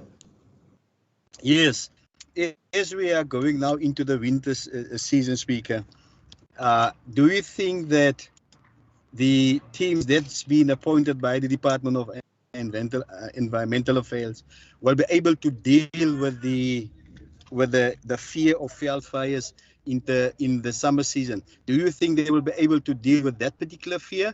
And comes the summer season, that fear will be no more? Thank you, Honourable Maran. Honourable Minister. Honourable Speaker, I hope I understand the question correctly. Fear, I don't know, just like you're scared of you. It's trained people. It's not something new. We've got this program year in, year out. We've got different working groups. Cape Nature is working with groupings. The whole alien vegetation is an ongoing program. Obviously, and as I stated, Honourable van der Westhuizen that under level 4, they've restarted, but they was restricted because of the 70% travel restrictions, because of we had to get the PPEs in place. The health of the people obviously needs to come first. Secondly, yeah, I'm just covering myself because it's obvious if there's more aliens, it speaks to a higher risk of veld fires. Alien vegetation needs to get more attention actually, but we also need to understand that the budgets are under huge strain, and it will be part of the conversation going forward, as will be a possibility of another drought, etc. There's different risks that we need to accommodate, and we as disaster management has always worked very closely with Treasury because they do understand the fears and the threats, and they've always worked with us, and so the same will happen with the coming fire season. The teams will obviously, now that we're at level 3, will up their production rate as well, and hopefully we can make inroads in the aliens that we've lacked to touch. Thank you. Thank you, Honourable Minister. I now have Honourable van der Westhuizen. Thank you, Honourable Speaker. Honourable Speaker, through you, Minister, do you believe that a public campaign to make the public aware of the dangers of veld fires particularly is warranted? I do know that our current campaign should be, about infection and social distancing, etc. But I'm just wondering whether, we shouldn't revive the old campaign that for many, many years we saw while traveling through plantations with the little bokkie, with the tears. Is there a possibility of such a campaign? Is there potential in such a campaign? And would that be a cost-effective exercise? Thank you, Honourable van der Westhuizen. Thank you, Honourable Speaker. Honourable van der Westhuizen, is difficult to, in marketing terms, it's difficult to prove the value in it. I believe firmly there's huge value in it. We haven't stopped our training, our awareness campaigns. That's an ongoing campaign. And we must continue with that. I think lessons learned from the past through different disasters, and currently there's a team looking at behavior change. We as humans will need to learn that we will need to change our behavior, and what kind of messages will help us to get to the public and get a breakthrough so that we realize that we need to protect this planet. So obviously, yes, I'm very much in favor of those kind of campaigns. And looking back, I think in the past it did help us a lot to control possible disasters that can hit us. So yeah, I'm very much in favor of such a campaign. Thank you, Honourable Minister. I notice no other hands. In the absence of further hands, Honourable members, will move to the next question by Honourable Said to the Honourable Minister of Education. I now recognize Honourable Minister Schäfer. Thank you, Speaker. The WCED has, over the course of the past week and a half, delivered various elements of the school safety and hygiene packs to schools. These elements include sanitizers, cleaning materials, liquid soap, masks, and thermometers. The deliveries were to accommodate the return of teachers this week. More deliveries are being made over this week for the return of grade 12 and 7 learners next week. We are following up on singular schools that were not available to receive the deliveries of masks and scanners. A letter went out this past weekend to schools requesting that they contact the district if they have not received the required masks and thermometers. We have spent 280 million rand on PPEs and cleaning materials so far before placing the secondary orders. Face masks, we've ordered 2.4 million at a cost of 50.6 million rand. Temperature scanners, 7,113 at a cost of 8.4 million rand. Hand sanitizers, 893,270 litres, 87,350 litres of bleach, 2.8 million litres of liquid soap, and 5.6 million litres of disinfectant. We are very pleased with the thorough cleaning of schools and the essential planning that had to be done this past week to prepare for this week. planning for screening of all staff every day, planning for orientation of staff on their first day of return, planning for the establishment of health and safety committees as part of the SGB, and planning for the physical distancing of learners. We want to thank all principals, SMTs and non-teaching staff who have worked very hard to prepare their school for the teachers. This week, the focus is on readying the school for the return of grades 12 and 7 learners on the 1st of June 2020. Plans for the daily screening of learners, orientation of learners around COVID-19 and new ways of behavior and movement, teaching them to take responsibility for their own safety, and final preparations for curriculum delivery from the 1st of June. The WCD has also issued detailed guidelines to schools to assist them in their preparations. These include important information from the Department of Health, roles and responsibilities of staff, orientation of staff and learners, screening of staff and learners, cleaning of schools and maintaining hygiene, school feeding, psychosocial support, managing learners with comorbidities, safety of learners on the learner transport scheme, managing hostel safety during COVID-19, managing COVID-19 cases in schools, and roles and responsibilities of SGBs. All of these can be seen on the Back to School page of the WCED website. We are still in the process of finalising the guideline on staff with comorbidities, as we have not yet received clarity from the National Department on this. A guideline on the curriculum as well will be issued very shortly. Thank you, Speaker. Thank you, Honourable Minister. I now recognize Honourable Said. I've got the few other members. I all recognized you, and I will allow you to speak when time allows. Honourable Said. Thank you, Speaker. As I thank the Minister for her response, also let me just place on record that us raising these critical questions and issues is all part of improving and assisting the department to improve its response to the virus and to the issue of needing to reopen the schools. I just wanted to get a sense, based on the response of the MEC, can she tell us why vital learner transport services and those operators are not fully on board as yet?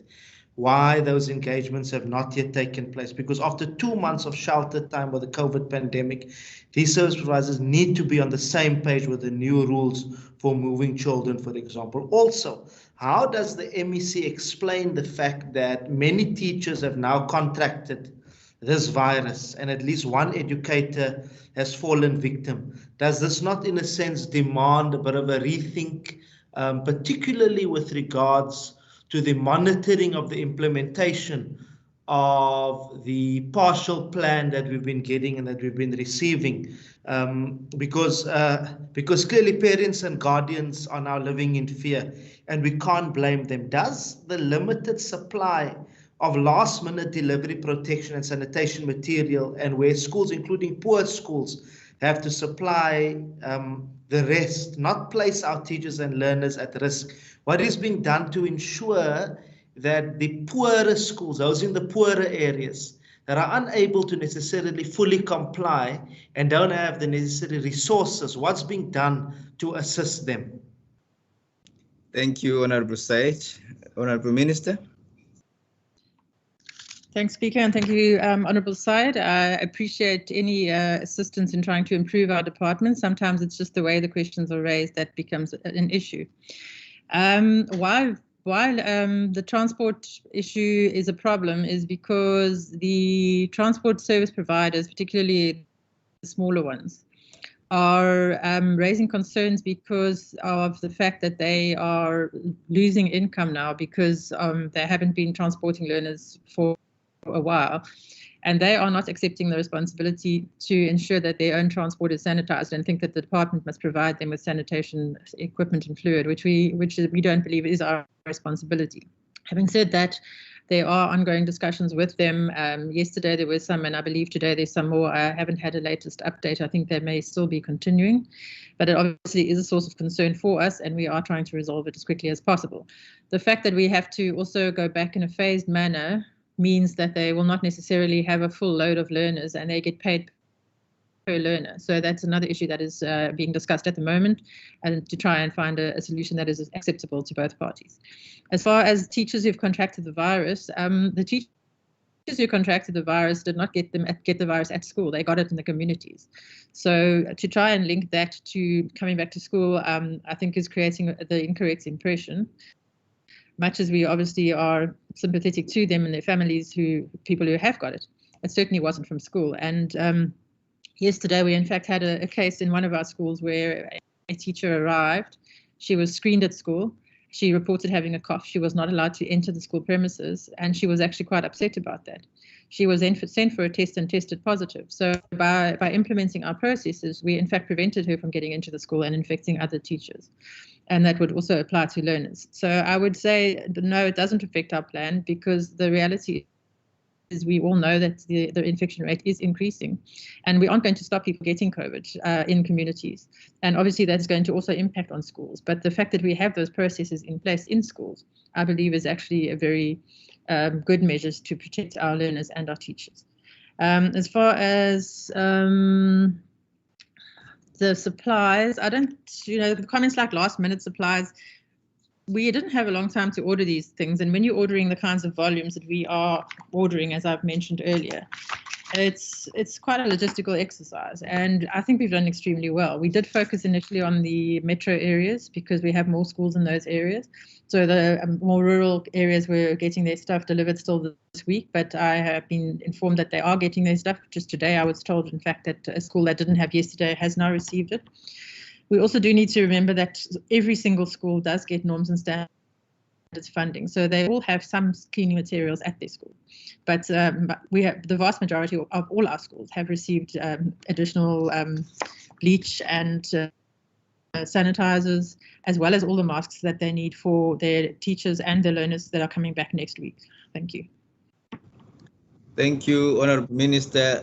Honourable members, I just want to bring to your attention that the following honourable members wish to ask the question to the Minister, and that is Honourable Botha, Honourable Christians, Honourable Barnes, and unfortunately, Honourable Marais, you were the last one to lift up your hand, so you unfortunately fall out, unless somebody wants to withdraw their question on the members that wishes to ask the questions.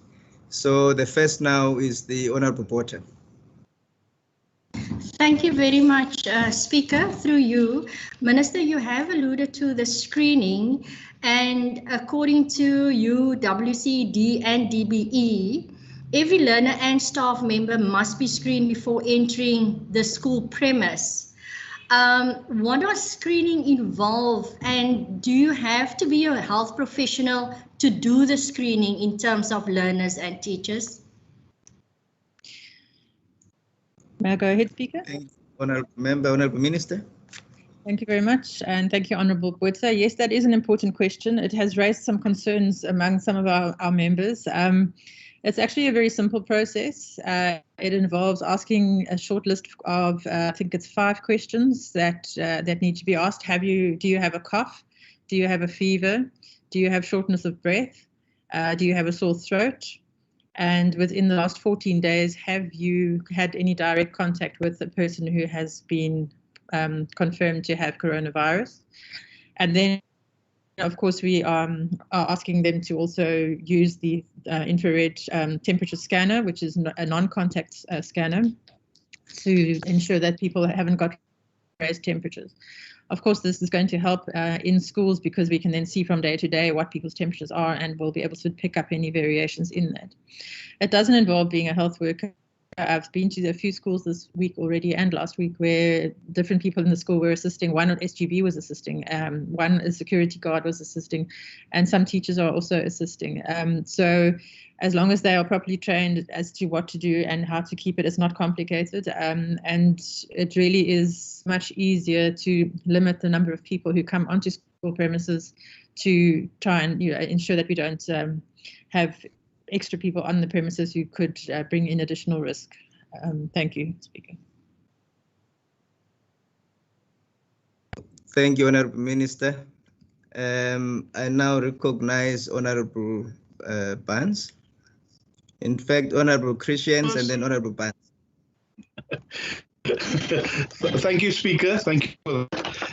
Speaker, we, of course, as the ACDB said previously, we support opening of the schools with the necessary protocols. Speaker, to the Minister, an important factor is that a lot of parents at home are saying we're not going to send our children to school because of, you know, this virus being so big and people knowing that by the end of June we're hitting the peak. So a lot of parents don't feel comfortable. I know the necessary letters went out, circulars went out, but people, but some of our parents are still fearful of sending them to school. So what is your strategy? What is the department's strategy to get those parents to feel comfortable to send their, because the big thing is, the one lady I spoke to, her son is 10 years old, but she's got a 2-year-old at home. So she's worried that the 2 and the 3-year-old might be infected if he's infected. So just how's you going to, you've done a lot, but how's your department and you now going to communicate to our parents that the school is safe and please send your children back to school? Thank you, Speaker. Thank you, Honorable Christians. Honorable Minister. Thank you, Speaker, and Honourable Christians. Yes, that is quite so. We also need to accept, of course, that not every community is the same. And I was in one yesterday where the children were running around in groups playing catch outside of school. So, I mean, in their case, they will actually be safer in a school than they will outside. The current law is such that parents have to send their children to school, but given the statements made by the President and the Deputy Minister that parents will not be forced to send their children to school, we have been raising this with the National Minister to see if there's a little bit of leeway that we can give people until they feel satisfied that we have put the necessary measures in place. So I'm still engaging with the Minister on that, but we will continue to communicate what we are doing in schools, and I really hope that once the first grades go back, they will also be able to then communicate to their parents and their communities what measures are in place. What I've seen, the schools are doing an incredible job of keeping it. One of the big issues that parents are worried about is that the numbers of learners in a class will not be able to, we won't be able to keep that physical distance of 1.5 meters, and I do wish to reassure them that that will be the case. We will not compromise on that, and we will work with the schools. Schools are busy working out their own plans as to what works best for them, including things like, for example, having different classes on different days, or different grades on alternate days, or splitting the class into 2. But we will make sure that that distance is maintained, and all the research that we have seen shows that the 2 really most important factors are the distancing and the hand washing. So we will continue to communicate to try and reassure parents of the measures that we are taking. Thank you. Thank you, Honourable Minister. I now recognize Honourable Barnes. Sorry, Honourable Barnes, it's now your turn. Speaker, I couldn't help but wondering when I heard the minister speaking about the metros were priority when PPEs were distributed. One cannot also help to wonder as to when are rural areas going to become priorities. I've seen in the rural areas that principals are taking from their own budget to start buying PPE for their schools. What I want to know now, is it going to be the norm, or are they also going to receive when the minister is ready to distribute? That's my first one. My second one would be on the screening. I also understand when minister is saying that people will be trained to do the screening, because I want to align myself to the question of Member Porter. What I want to know, when she responds, she said that people that will be doing the screening will be properly trained. I also want to know who will be the ones that will be training the people to do the screening. My last question, Speaker, is on the use of bathrooms at schools. What strategy is put in place for the kids to go to bathroom and to use them? Because we also take cognizance that they can't just go to the bathroom as usual, and it's not a matter of cleaning the bathrooms the way they are used to be cleaned. There's a special method that must be put in place. Have the minister thought about it, or are there plans in place to deal with the question? I thank you, Speaker. Thank you, Honourable Barnes. Honourable Minister. Thank you, Speaker. I thought they were only allowed one question, not 3 questions in response. But anyway, Minister, let me just say that the question is broad. Yeah, the question is broad, and I thought it's also beautiful that members are interacting to hold you accountable. I will regard sub questions. Yes, thank you very much, Member Barnes.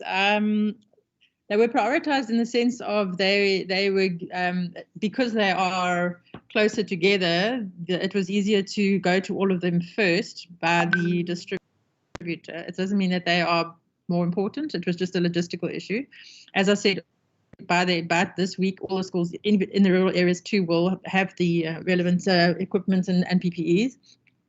If you say that a principal is taking from their own budget, I would need to understand what you mean by that. Because if you mean the norms and standards budget that is given to the school by the department, there's nothing wrong with that, because they are supposed to use that money to buy some cleaning materials anyway in the course of the school year. But they will be getting, by this week already, I think they already mostly have got the additional supplies that we are giving to all schools. So it's not a question that they aren't being prioritized at all. It's just that it was an issue of logistics to try and get all the stuff there in time. As far as the screening, the screening will be done. We sent a detailed list to the to the schools as to what has to happen to do screening, and the schools will be doing it with the people that they choose to do the screening. As I said, it isn't a complicated process. We just have to make sure we do it uniformly across all schools. So they will be done by the school. As far as bathrooms are concerned, that really is a management issue by the schools. But we have also, as mentioned in my initial response, that we have sent out a list to schools as to what exactly needs to be done as far as cleaning is concerned, and there will definitely have to be additional cleaning as far as bathrooms go. So that will have to be managed by school, obviously, but they have been told what requirements are needed. Thank you, Speaker.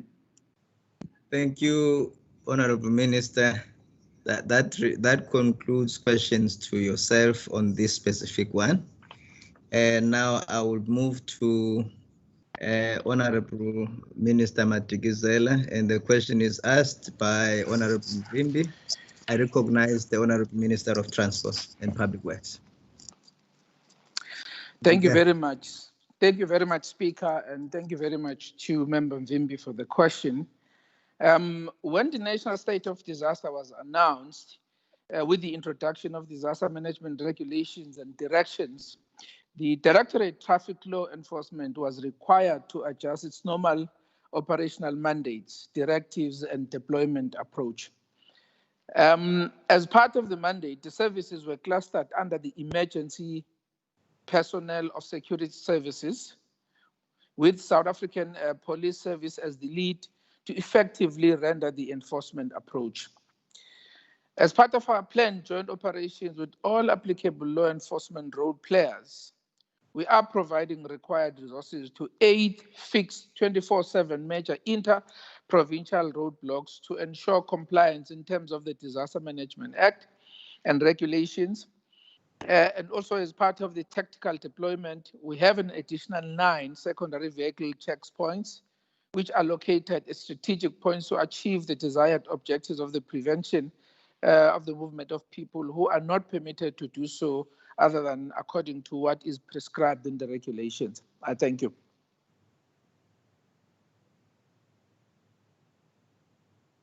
Honourable Minister, thank you for your response. I now recognize Honourable Mvimbi. Somlomo, hey, andiyazi mani uza kuncede kulo mcimbi. Umbuzo wami ubusithi ku Honourable Ngutyana.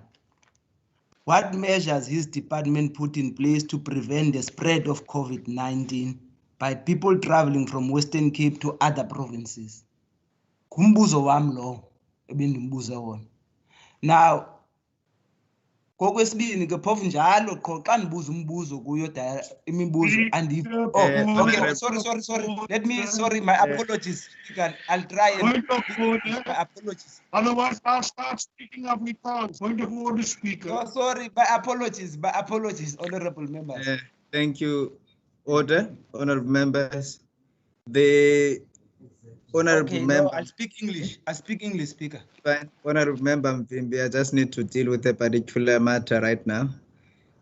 Honorable members, the apology by Honorable Mvimbi is on the use of language, which in terms of my brief, as we started off with the sitting, we all observed the reality of language. So he's apologizing, and I hope that the honorable members have accepted the apology. That will allow the Honorable Mvimbi to proceed. Honorable Mvimbi. Apology accepted, Speaker. Thank you very much. Sincere apologies, Speaker. Speaker, I was saying, you know, most of the time when I ask the Honorable Minister questions, he never directly answered the questions as I've asked them. And I don't know whether is this allowed in terms of the rules of order. I can cite example where in the past I've asked questions. Thank you, Honorable Mvimbi. You were raising a point of order, so I want the Honorable Minister to respond to your point of order.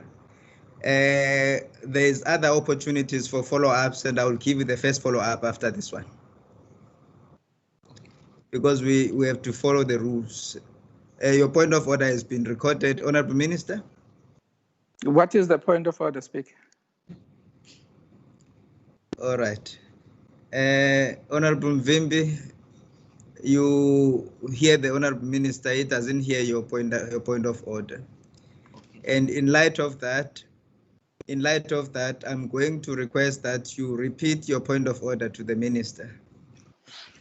Point of order, Speaker, in terms of the rules of asking questions, in terms of the rules of order. I don't know whether this is allowed, what the Minister is doing, because it's not the first time when I ask questions, he never directly answer my question. It's either indirectly answering them or not answer them or avoid them. The question I've asked, what measures his department put in place to prevent the spread of COVID-19 by people traveling from Western Cape to other provinces? Okay. All right. Now, it's not answered the way I've asked. Now, I want to know whether is that in terms of the rules? Is that allowed in terms of the rule when a member asks a member of the cabinet the question and he doesn't answer that question? Thank you, Honorable Mvimbi. Honorable Minister. Speaker, I really don't understand the concern that the member is raising, because I've answered this question in line with the mandate of the Department of Transport and Public Works. And I think I went at length answering the question because the mandate of this department is to enforce the law. As far as the question that is raising. And as I said, after the announcement of the state of disaster, in collaboration with other law enforcement agencies, we had to make sure that all the inter-provincial borders were manned, and that is exactly how I've answered the question, in order to make sure that in line with the regulations of making sure that the number of passengers in those vehicles is 70%, there are masks, there are sanitizers, etc., etc. But more importantly, the point that I was raising is that we had to make sure that those people who are traveling to other provinces, we had a joint operation which was led by SAPS. Since the state of disaster, the law enforcement agencies that lead in that regard becomes the members of SAPS, as I said, SANDF, and the law enforcement agencies of the Department of Transport and Public Works. So I'm not sure where's the unhappiness come from the member. I need to understand. Thank you, Honorable Minister. Now there is the next question by Honorable Mitchell. Honorable Speaker, thank you, Minister, for that first response. Minister, in light of the question posed to you, could you just inform the House, as per the regulations, which body or law enforcement agency are responsible or was responsible, as per the regulations, for issuing the relevant permits, in fact, to travel out of the Western Cape to other provinces? Blame game again. That's what you want to show. Order, Honorable Nkondlo. Thank you very much. Have that now in the sessions. Honorable Minister. Thank you very much for that question, Member Mitchell. I think it must be understood that the Department of Transport and Public Works issue permits in terms of the National Land Transport Act, and these are normal routes permit that we issue to our operators. As soon as the state of disaster is announced by the national government, what then happened subsequent to that is that the permits were then issued by SAPS in various police stations and the magistrates. These are two government, entities that are now issuing permits under the regulations. So that is the answer to your question, Member.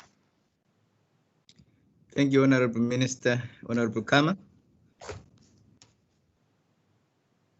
Thank you very much, Speaker, and greetings to all the members. What I want to ask, Speaker, is what monitoring are we doing to ensure that in the roadblocks that the minister is talking about, that all the regulations, all what needs to be checked is checked? Because as I recently traveled to the Eastern Cape, yes, there are many roadblocks as you travel from the province to the other side, and as you travel from the other side to the province.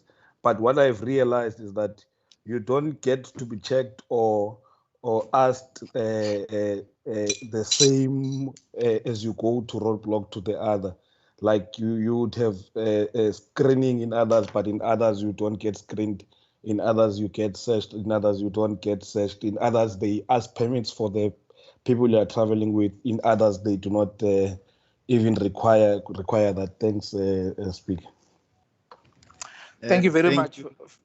Thank you, Honorable Kama. Honorable Minister. Thank you very much for that question, Member Kama.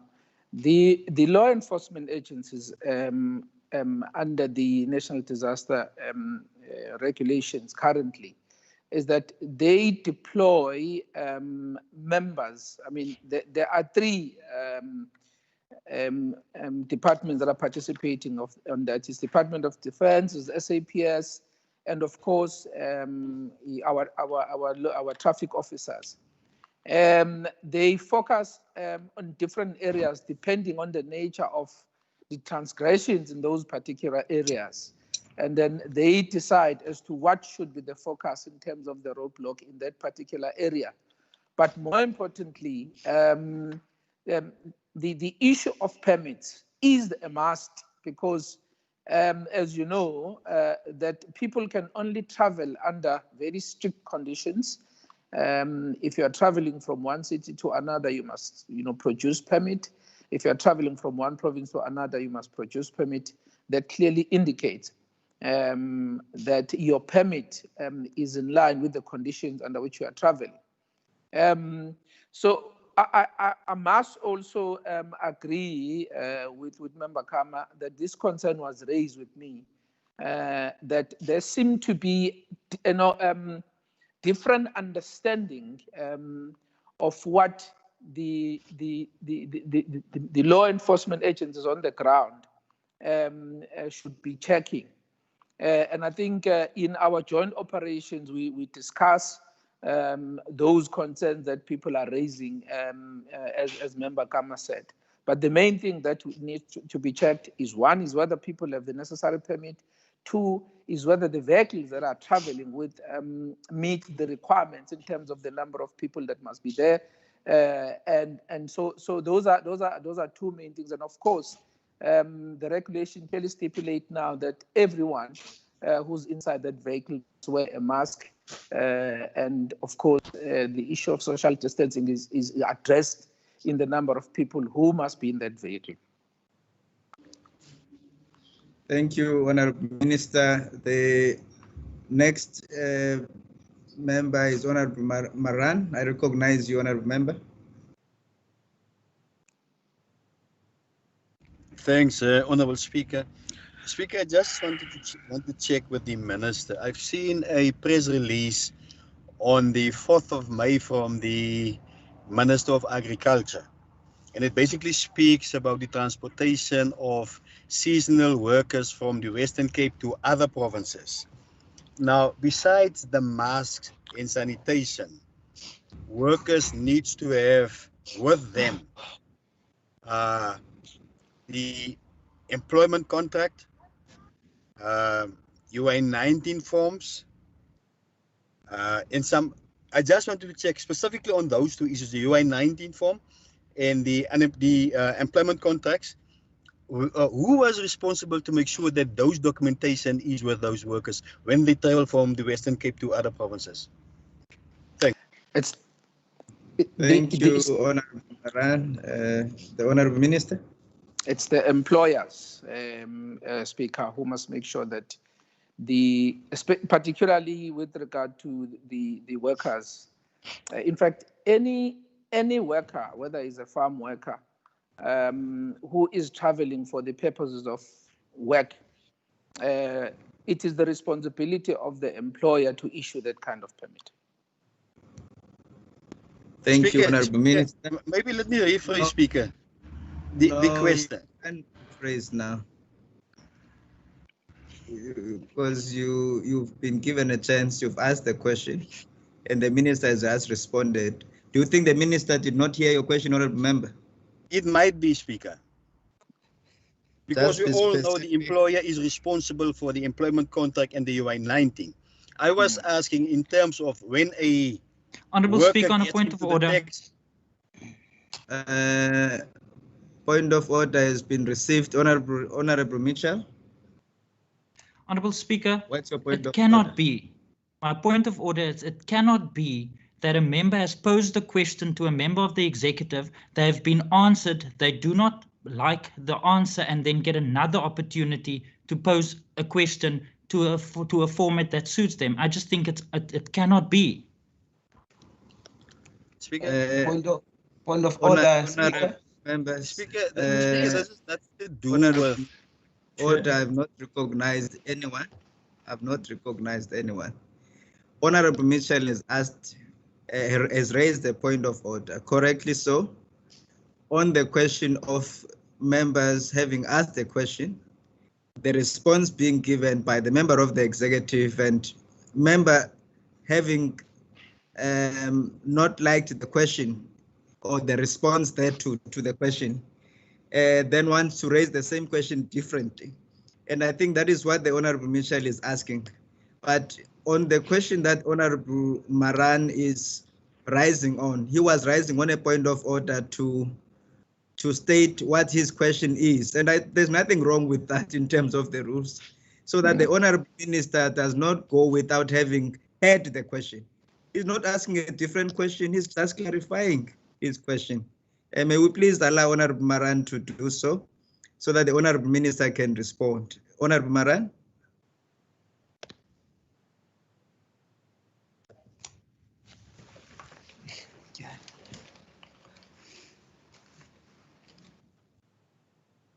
All right, Honorable Maran is gone. In the absence of Honorable Maran. Yes, we can hear you. Yeah, Speaker, no, thanks very much for the clarification, because we all know that it's the responsibility of the employer to make sure that there is UI-19, that there is employment contracts. We understand that. Yes. The question was, Speaker, is that whose responsibility it was to check whether the worker is on the road, Speaker, that, for instance, if he gets at a roadblock, that they do have the necessary documents with him. Whose responsibility was it to check? Was it the responsibility of the traffic, of the police, the Department of Agriculture, or who else? Thanks.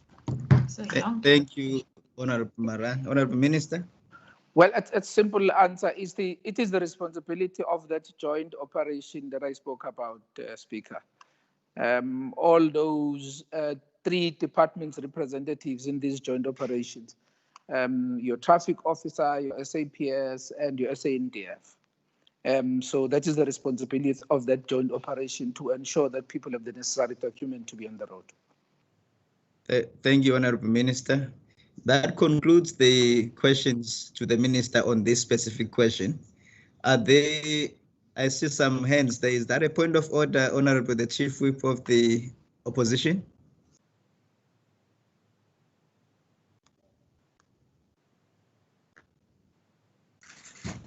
All right, thank you very much, Honorable members. Yes, yes, Honorable Leka. Thank you. What's your point of? Now that you have made a ruling in relation to that specific point of order raised by Member Michelle, I will then withdraw because I was going to comment on that one. Thank you. Thank you, Honorable Leka. Honorable members, now we go to the next question, which is asked by Honorable Maran. Thank you, Honorable Minister. To Honorable Minister of Agriculture, Honorable Minister, Mayor. Thank you, Honourable Speaker, and thank you to Honourable Member Maran. As per any other sector in the country, a number of agri-workers have been affected by COVID-19. However, it is impossible to determine the exact number due to doctor-patient confidentiality clauses, which are adhered to by the Department of Health. All cases of COVID-19 that the department was made aware of were reported to both the Department of Employment and Labour as well as the Department of Health in order to ensure that all required protocols are adhered to. The department, in consultation with the agricultural stakeholders, has agreed to implement the comprehensive workplace strategy as developed by the Department of Health, titled Guidelines to Manage COVID-19 in the Workplace, dated the 6th of May. The department has also ensured that all stakeholders are guided and supported around complying with the regulatory framework to workplaces as developed by the Department of Employment and Labour, as reflected in the Government Gazette number 43257, dated the 29th of April 2020. The department also shares and continuously disseminates updated relevant information and protocols in terms of safety and hygiene regarding COVID-19 with all industry bodies and producers, farmers, organized agricultural associations, and agri-workers in order to ensure that they are compliant with these regulations. The Western Cape Department of Agriculture has also developed a frequently asked questions document, which serves as an additional guide for producers and farmers and agri-workers. In addition to the aforementioned, several interventions have been put in place, namely providing reusable cloth, face masks, hand sanitizers, as well as signage and materials displaying appropriate hygiene practices in the workplace, such as regular hand washing and social distancing. It should be noted that the enforcement of these regulations lies with the various enforcement and compliance agencies, for example, the Department of Employment and Labour, Road Traffic Law Enforcement, SAPS, and the South African National Defence Force. The department is, however, fully committed in working with stakeholders to ensure full compliance to the stringent health protocols, all in an effort to stop the spread of the virus. Thank you, Honourable Speaker. Thank you, Honourable Minister. Honourable members, unfortunately, we have now exhausted the time for oral questions. The rest of the questions, the rest of the responses to questions will be printed in the order paper.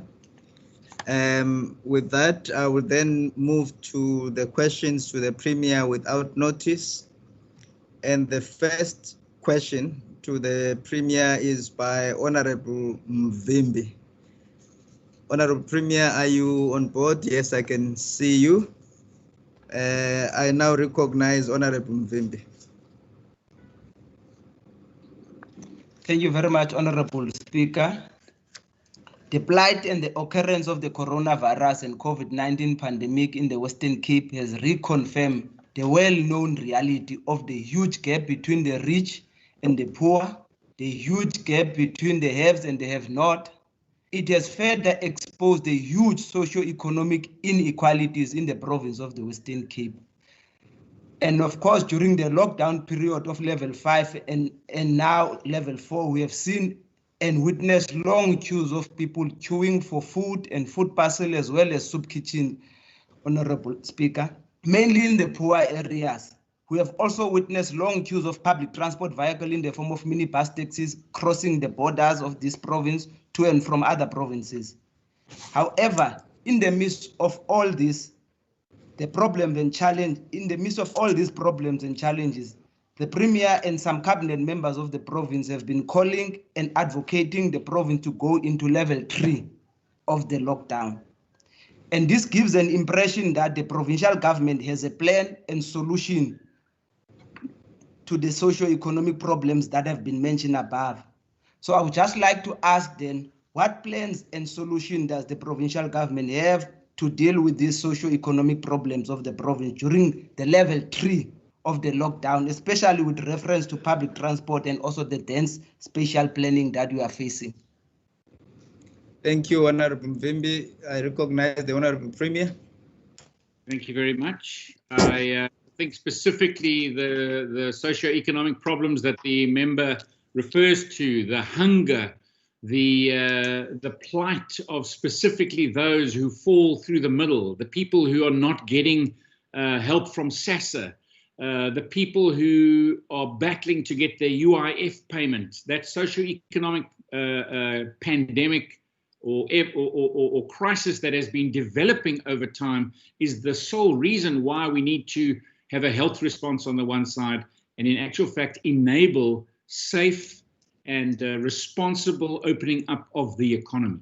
It is specifically because we have such a problem with a new crisis developing where we're not able to deal with that crisis decisively.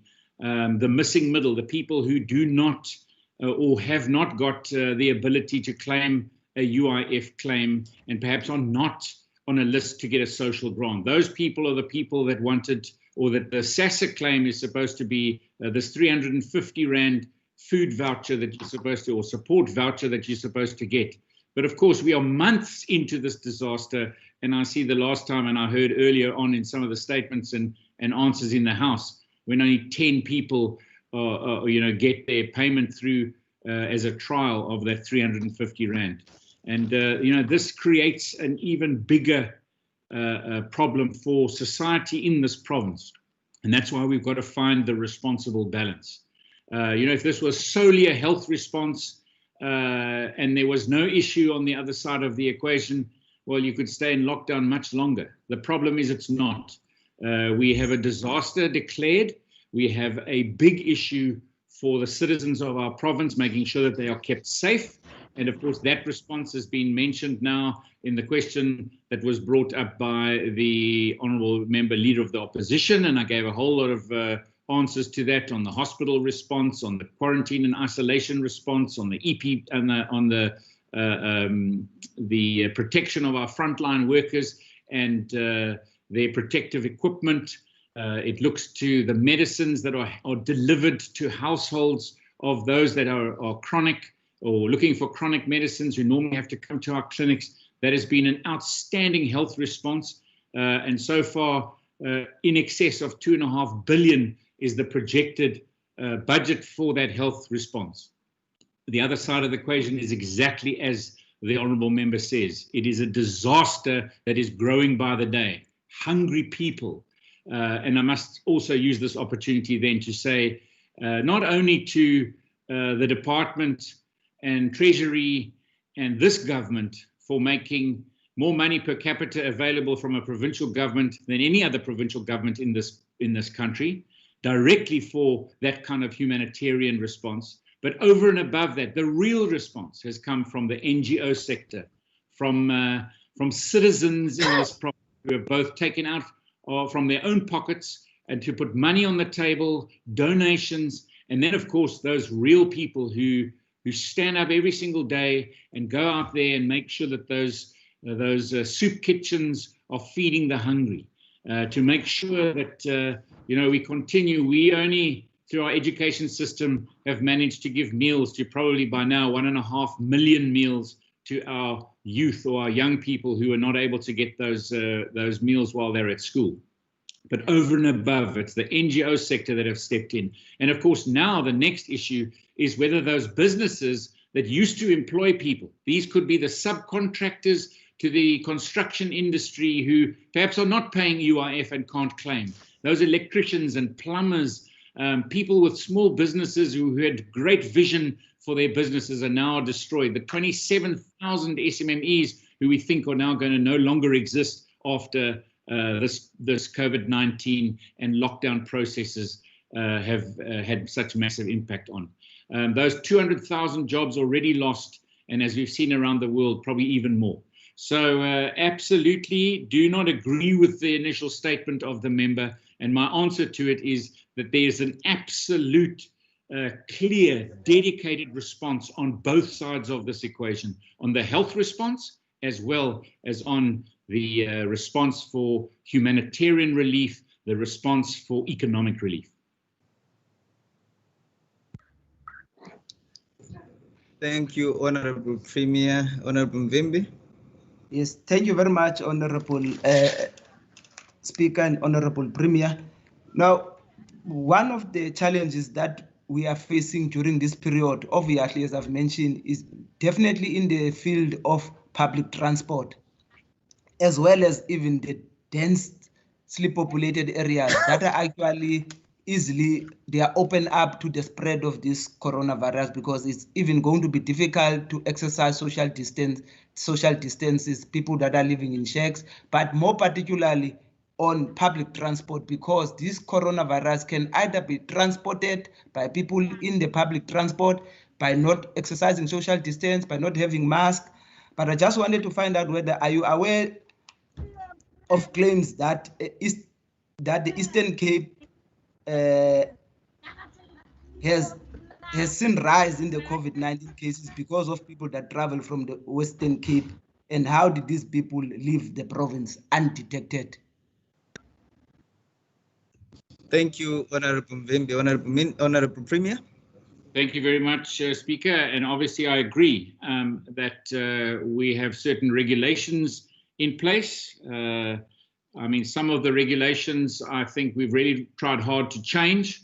I know that this province was more in favor of the 50% within public transport versus the 75% seating capacity because of specifically that factor. And we still continue to push to see whether we can actually try to reduce the numbers within our public transport space.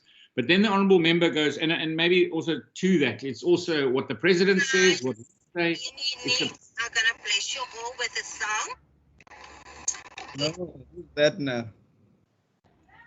All right, please proceed, Honourable Premier.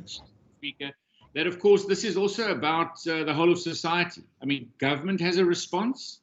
The businesses, as in taxi businesses or retail businesses, they all have a response, a responsibility that they need to put in place, but so do citizens. And so we need to make sure that citizens are also playing their part.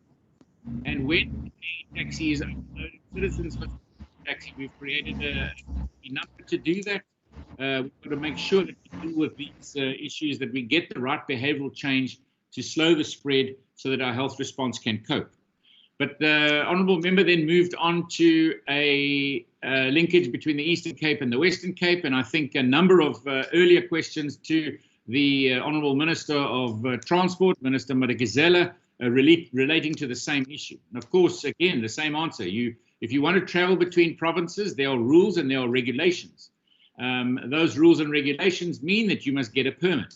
There are certain ways in which you get that permit.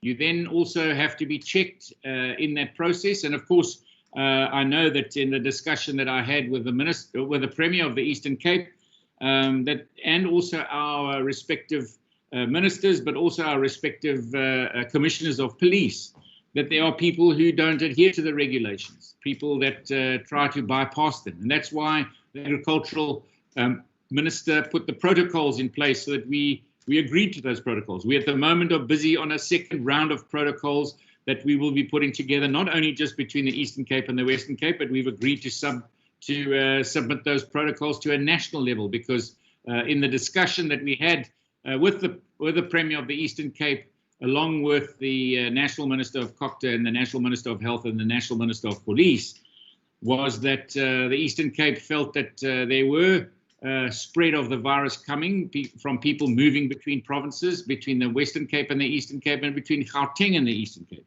And that's why we've agreed to put these protocols in place, because everything that we do must be working towards slowing the spread of this virus. Thank you, Honorable Premier. Honorable Mvimbi, you still want to ask another question? You must unmute yourself. I had to mute you because you had left your microphone on, so I had to force your mute. Oh, okay.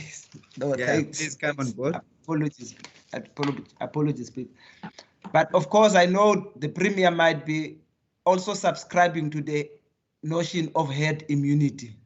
I don't know whether he's also one of those people who subscribe, because the problem with that herd immunity is actually trying. What I know about herd is herds of cattle. I've never heard of herd of human beings. If you are trying to talk about herd immunity, that means that you are regarding people as animals. And once that spread is actually going to take place, we are actually going to make a laboratory of the province. It's going to be like a political laboratory where we are trying to experiment with these people that are actually having immunity. And then that herd immunity, especially when it starts affecting poor areas, people that are living in densely populated informal areas. In the informal settlement, it's shack to shack. Shack is next to each other. Other provinces have come with areas where they identify spaces where they will densify and take out people that are living in densely populated areas and relocate them to areas. Is there a plan like that in the Western Cape to try and de-densify the areas that are actually having high density? Thank you, Honorable Mvimbi. Honorable Premier. The answer is yes, there is a plan for de-densification. He actually needs to put a question through to Minister Simmers, who can give you the full detail of the de-densification. And obviously this is a longer term program, because you can't de-densify within a month, but there definitely is a program for that. The second, of course, is the immediate de-densification, which is the quarantine and isolation facilities. And of course, that is also part of how you deal with this virus, to slow it down. And then lastly, I think I'm not sure, you know, the herd, I want to say mentality, immunity that was put on the table. I thought I'd answer that earlier when the Honourable Dugmore seemed to ask the same question. I'm not sure if there's been some ANC caucus specialist coming to address you on different immunities or different processes. I can assure you that this government is totally transparent on every single one of our interventions. And, you know, you can come and see them at any time. They are on the internet. You can Google them. You will see every single one of them that are there. Thank you, Honorable Premier. That concludes your question time, Honorable Mvimbi. I now move to Honorable Mitchell. Thank you, Honorable Speaker. Speaker, through you to the Premier. Premier, what is your view on the phased level strategies with regards to the lockdown? Honorable Premier. Thank you very much.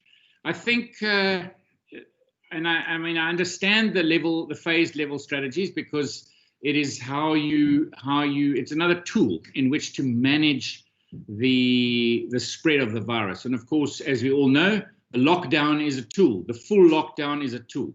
It is a blunt instrument, but it is a tool. And of course, that gives you the time to put your health response in place, because it definitely slows the spread of the virus. But of course, as we heard in the previous question as well, at some stage you've got to create a balance, because you could save you know, everyone from getting, or you can't save everyone from getting the virus, because even in lockdown level 5, we saw that was where our spread happened, in our retail spaces, in our police stations, and in our hospitals and clinics. But you've got to find the balance. And so we then have to move to opening up the economy a bit more to avert the humanitarian disaster, to avert the other medical disasters that happen during these severe lockdowns, because people don't get to go and have their TB tests. You know, our country loses 63,000 people every year to TB. I was thinking today it would be nice to see us as a country put the same energy into solving some of our TB problems, because we lose 63,000 people every year in our country to TB, as we are putting in now to fighting COVID. So it's about finding the balance, because now suddenly, even in this lockdown level, we're losing people to all sorts of other health issues because they're not able to get to their healthcare, and we're not having that amount of budget now available for the healthcare. But then, of course, the other side of that equation is opening up the economy for the humanitarian and jobs bloodbath that we're seeing at the moment. And you've got to try to find the best balance you can between the two. And of course, we know that our numbers are going to go up. But then there is the suggestion of having a level as a tool, but having various levels in various places. And we spent quite a lot of time thinking about that. And that's where we came up with a hotspot strategy, because it is not possible to have one town in lockdown level 5 and the town next door in lockdown level 1 or 2 or even 3.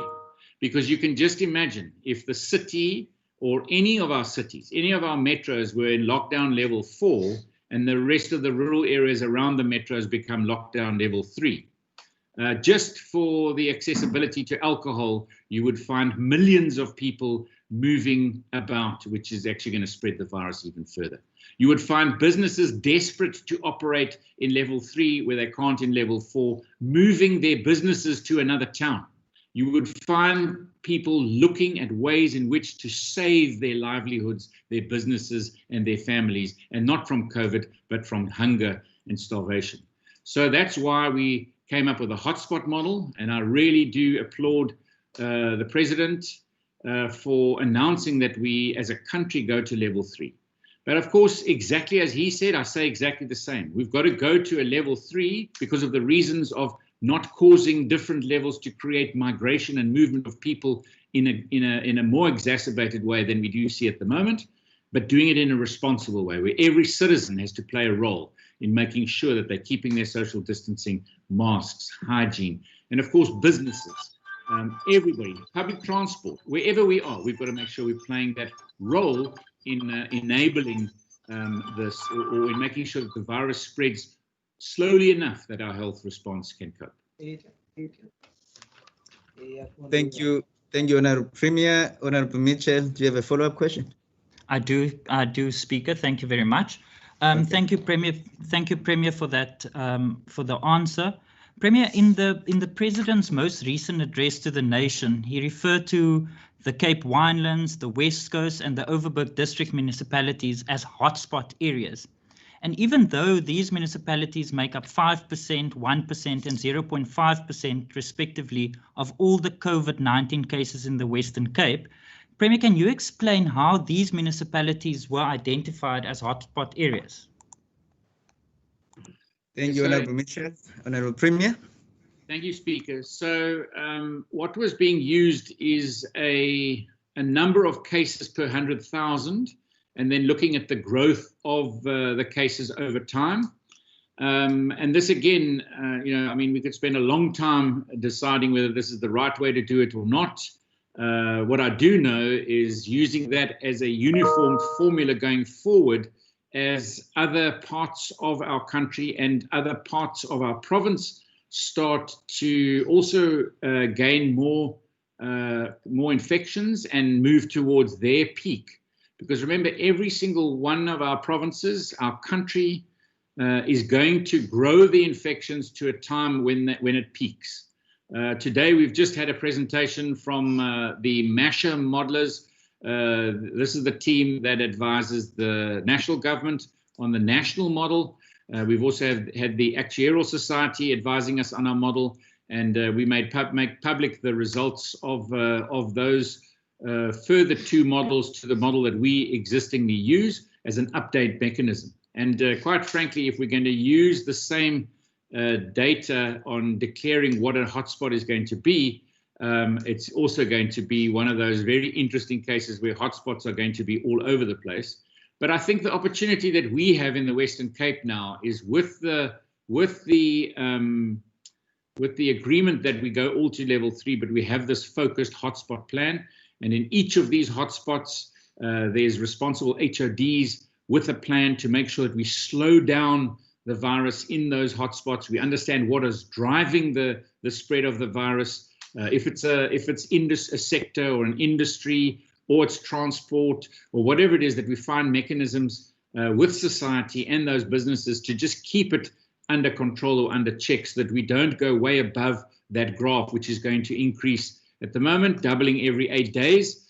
So, I mean, the members must understand that we will be double the numbers in 8 days' time. The good part is that our number that is of people who've survived, or who've come through the COVID virus and are now healthier, declared healthy again, that number is also more than doubling at the moment, and we see it hovering around about 50% of our active cases. And that's also very good news, because we know that most people who do get the virus in our province are going to not even need healthcare facilities, and those that even do need our healthcare facilities, most will come in through the healthcare facilities, receive the healthcare, and then leave to go home again. Thank you, Honourable Premier.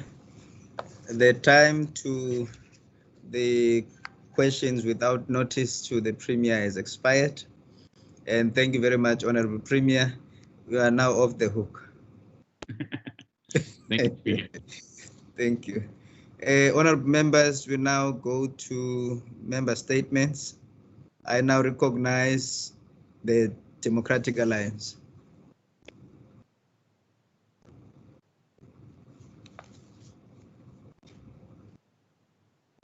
The DA.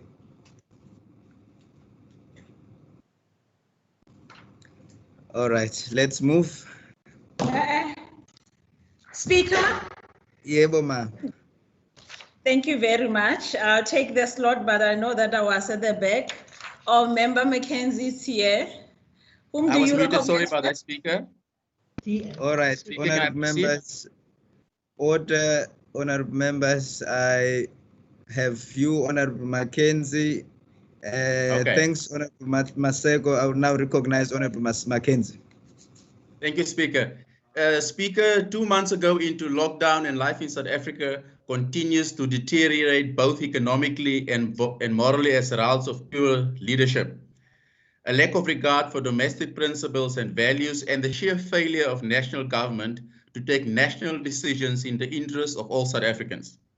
Social Development Minister Lindiwe Zulu and SASSA should hang their heads in shame, following reports that only 10 people received the special COVID-19 special relief of distress of 350 Rand last week. The payments of these grants should have commenced on 15th of May 2020, and the announcement of this was first made by the President on 21st of April 2020.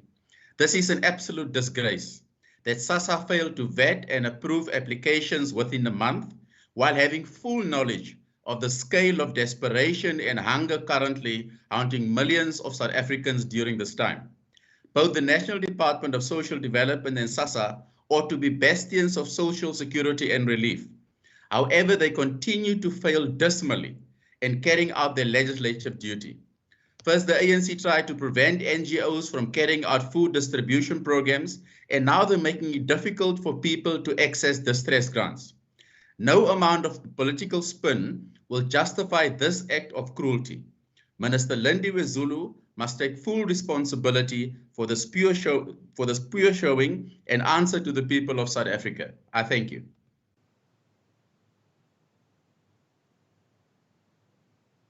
Honourable Mackenzie, you still on? You still have some minutes, or what's going on there? It seems your systems are failing you. Honourable members, let us see what's going on. Are you done, Honourable Mackenzie? I'm done, Honourable Speaker. Oh, thank you. Thank you. I was worried about you. Because we've got systems, you know, technology can compromise us big time. Did not make any point. Straight to the point, Speaker. Order, don't get excited there, honorable members. Order, honorable members, I now recognize the ANC. Thank you, Speaker. We are guided as members of this House by our oath of office to uphold and respect the laws of the Republic. Especially during lockdown, there are also regulations aimed at reducing the spread of the virus, and these need to be read in conjunction with the laws of our country. We have seen the rapid spread of the virus in our province, and often this has been caused by people who have been tested positive being sent to isolate in crowded homes. Those that have not tested positive yet often have to go to crowded homes to await results. We have also witnessed countless cases of those who then test positive not being placed in quarantine. Factories and workplaces have also been a problem. The anxiety of workers during level 5 and 4 has been real, and unions have called on labour inspectors to visit to ensure compliance.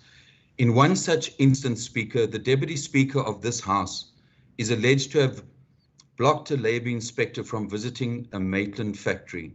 It is alleged that the owner of the factory called the Deputy Speaker about the matter, and that the Deputy Speaker then instructed the labour inspector not to inspect. And the statement of the labour inspector is that he was approached by an unknown person who informed me that the labour inspectors are not allowed on the premises. Honourable Speaker, on a point of order. Honourable Dagmo, will you please take your seat? What's your point of order, Honourable Mitchell? I am sitting. I'm sitting. Honourable Mitchell, what's your point of order? Honourable Speaker, I'm rising on Rule 59(1), reflecting on the integrity and dignity of a member, as well as imputing improper motives, read in conjunction with Rule 62(1) under the reflection on a holder of an office. I please ask that you rule. Honourable Mitchell, I'm going to look into Hansard and I'll make a determination. I've got to look at what the member has said in terms of that rule. What is the next point of order? Let me just see. Who is the honourable member raising a point of order? It's Mvimbi. Honourable What is Mvimbi. the point of order, Honourable Mvimbi? Honourable Speaker, maybe you must assist here. Is it wrong to raise in the House what is out there in public discourse? It's in the newspaper, because what the Honourable Dagmo is referring to is something that everybody and every member of the public has read about in the newspaper. Honourable Mvimbi, please, I have to rule that you take your seat on this matter. We have a member on the floor. There was a point of order. I have made a determination that I will make a ruling on this matter once I've read the Hansard and got the necessary advice from the table staff, and therefore the Honourable Dagmo must proceed. Thank you very much. Can you hear me, Speaker? Yes, Honourable Dagmo. You may proceed. In that statement, he indicates that the labour inspectors, he was told, are not allowed on the premises as they have received communication from the Deputy Speaker of the Western Cape, Beverly Schaefer. I then asked for the number of the Deputy Point Speaker. of order, Mr. Speaker, Mireille Wenger. They called her and handed the phone over. Honourable Dagmo, will you please stop at this moment? Honourable Chief Whip. Thank you, Mr. Speaker. The rules are very clear, as my colleague Honourable Mitchell has pointed out, that no member may reflect on the honour or competence of the holder of an office whose removal from such office is dependent on a decision of the House, except on a substantive motion. Rule number 62(1). Given that it is very clear in the rules, then I would ask that you not allow Honourable Dagmo to continue doing such, which is in clear contravention of the rules. Thank you. On a point of order, Speaker. Thank you, Point of Honourable order. Chief Whip. Point What's of your order. point of order, Honourable Dagmo? Speaker, my point of order is that my understanding was that the exact point that the Chief Whip has now raised is the point that the Deputy Chief Whip raised, and that you have ruled on this matter, and that I am proceeding to make a statement which is also going to refer to the process of investigating this, which includes the House appointing an ad hoc committee consisting of all parties chaired by yourself to investigate these very serious allegations. Honorable Dagmo, you only had 2 minutes, and I think what the Honorable Chief Whip was raising is the continuous reference to a member of the House in terms of Rule 59. So she was rising on that point, and I've made the ruling even on point Honorable Mitchell when he rose, that I will make a decision on this matter in the next sitting, because it is clear that there needs to be a ruling on the matter based on the statement that you've made. So based on that, because now your time is up, let us leave this matter for the determination by the presiding officer in the next sitting. There are processes within Parliament for members to follow whenever there is a breach or alleged breach thereof by any member of this Parliament, of this Western Cape Provincial Parliament. And I want to stop right there now so that I don't proceed and this matter is put to bed. Your time is up, Honorable Dagmo. Now I'm going to proceed. To the next, and that is the DA. We're proceeding with the member statements, honorable members. Mr. Speaker. Thank you, Honorable Speaker. Decentralization is a basic. Honorable Philander, there is a point of order. I have to entertain a point of order. What is your point of order, Honorable Leka? Thank you, Mr. Speaker. My point of order is on the timeline for Member Dagmo. If he now ran out of his 2 minutes, or because there were some exchange of words, then he got to the end of his 2 minutes. Because in the beginning you didn't say he had so much time left, but you entertained the points of orders. But also, I want to latch on the matter that you already made a ruling, and therefore the point of order raised by Honorable Chief Whip is immaterial. Thank you, Chair. Thank you. On a further point of order, sorry, Speaker, on a further point of order before you rule, or I know you have ruled, but you remember your first ruling, Speaker, was as you indicated, and you allowed me to continue. Then, as I was continuing, the Chief Whip raised another point of order. Now, those are not part of my 2 minutes. You had ruled initially that you will come back to the House, but you allowed me to proceed.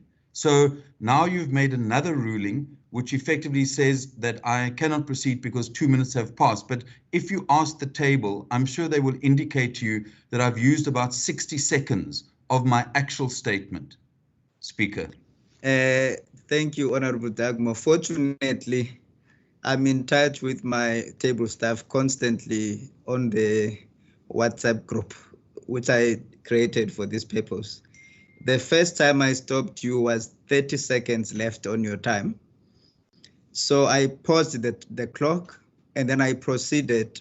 Then you proceeded with your member statement. And then the second time you were stopped by means of a point of order, your time had already expired at the time.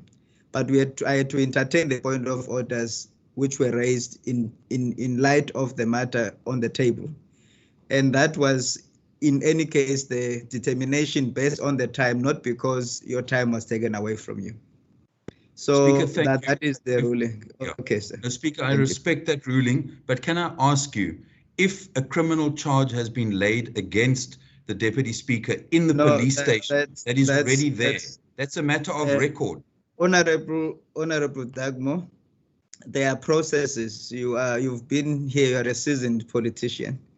And there are processes, and I suggest you follow the due process of the institution as a member of this House with equal rights as any other member. And in that way, your matters will be entertained and as per the statutes. And I think at that point, I have to stop you and proceed with Honorable Philander. Honourable Speaker, decentralization is a basic principle of democracy. Yet, as Zelda Jansen accurately captures in a recent opinion piece, the National Command Council is essentially managing the country through the Disaster Management Act, all the while keeping provincial governments as mere consultative stakeholders. The resulting centralization not only erodes a foundation of democracy, but results in poor decision-making and a national government out of touch with the realities faced by South Africans. But more importantly, Jansen notes the limitation and suspension of basic human rights during the pandemic.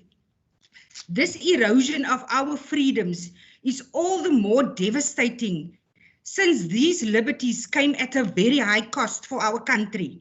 Not only during the lockdown, but freedom to enjoy opportunities towards a better life and well-being beyond COVID-19. The Western Cape government consistently recognized and acted upon the fact that lockdown is meant to prepare our health system for the peak of COVID-19.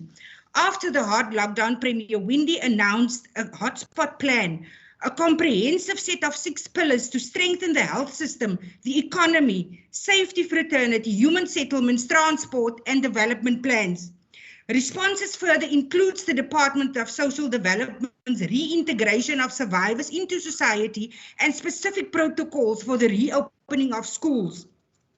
A platform is established where religious leaders and faith-based organizations are informed on interventions and a communication network established. This legislature has held 16 special oversight committee meetings. This is to scrutinize the provincial executive's response to COVID-19 in order to firmly land accountability to every citizen. As it stands, there is a nationwide shortage of testing kits, which hampers effective management in curbing the spread and tracing contacts. Up until today, grave uncertainty exists around the regulations for level 3 of the lockdown, as many parts of the province are labeled as hotspots by President Ramaphosa and inaccurately conveyed by Minister McKee's. For some to remain on level 4. Who is the President of South Africa? In conclusion, Speaker, I commend the Premier for the provincial government's readiness and plans as early as the first oversight meetings. Your time is up. I thank you, Speaker. Honorable Philander, I need to address you. When the Speaker or the presiding officer says your time is up, it means you stop. So I try to be as flexible as possible. It's just that I think when I was talking, you are also talking, but there's an opportunity to pay attention to the presiding officer. But thank you very much, Honorable Philander. My apologies, Speaker. There might have been a mild breakup as well. Thank you, Speaker. Thank you, Honorable Philander. Point of order, Mr. Speaker. Yes, Honorable Minister. While you were telling the Honorable Philander that the time was up, someone shouted that the time was up. You made a very important announcement that no one can interject or shout anything. Someone said your time is up. Please, can we please determine who that person was? Because no one is about to shout and allowed to shout in the House. Thank you, Honorable For you, Fritz. Member Fritz, why are you interrupting? Honorable Lecker. What is Lecker saying? Now. No, Remember, people have the right to interject. No, not in these meetings. We remember order, honorable members. Honorable Lecker, when we start off the meeting, I read the directives which were published by myself on the 17th of April. So there is no way now we can contest that, even though the House adopted the very same directives, that we now want to say, no, we made the wrong directives and therefore we renege on our own position. What we're doing here, especially as leaders, we have to proceed with the deliberations in the order of our own guiding rules. So I really want to caution any member who wishes to break that very rule, that we've accepted that there will be no interjections, that please, let's not do that. The only time you have to rise is when there's a point of order, but not to just heckle from a from your bathroom somewhere there, because it's not going to help us to continue here with the necessary decorum to assist with the conducting of these such meetings. So I hope that honorable members were on the same page, and please just bear with me so that we're able to proceed here with the necessary spirit that which it is designed to. So on that point, I now recognize the EFF. Thank you, Speaker. I rise on behalf of the EFF to intensify our calls for the immediate arrest of the George Municipality Council Speaker, Gerrie Pretorius. Gerrie Pretorius has been alleged of having acted grossly negligent and reckless in violation of the COVID-19 lockdown regulations by allowing one of the councillors who was under the COVID-19 quarantine to travel and cast a vote during an election of the mayor in the George municipality. The EFF strongly condemns this criminal behavior from this member of the Democratic Alliance, as it has placed the lives of innocent people in danger. The George municipality speaker's arrogance and disdain for COVID-19 regulation is a clear reverberance of the underlying ethos of lawlessness and characterizes the DA style of leadership. Moreover, not only does this speaker's actions violate the laws of the country as set out in the Disaster Management Act, he also violated his oath of office as a member and a normal speaker that is supposed to uphold laws and values enshrined in the South African Constitution and lead by example. I thank you, Speaker.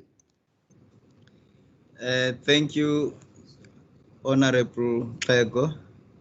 I now recognize the DA. Thank you very much, Speaker. Speaker, on Monday, the 25th May 2020, the continent marked Africa Day. This Africa Day, however, was a very different one as we together battled the pandemic of COVID-19. The crisis impacts an already fragile continent's health, social, and economic systems.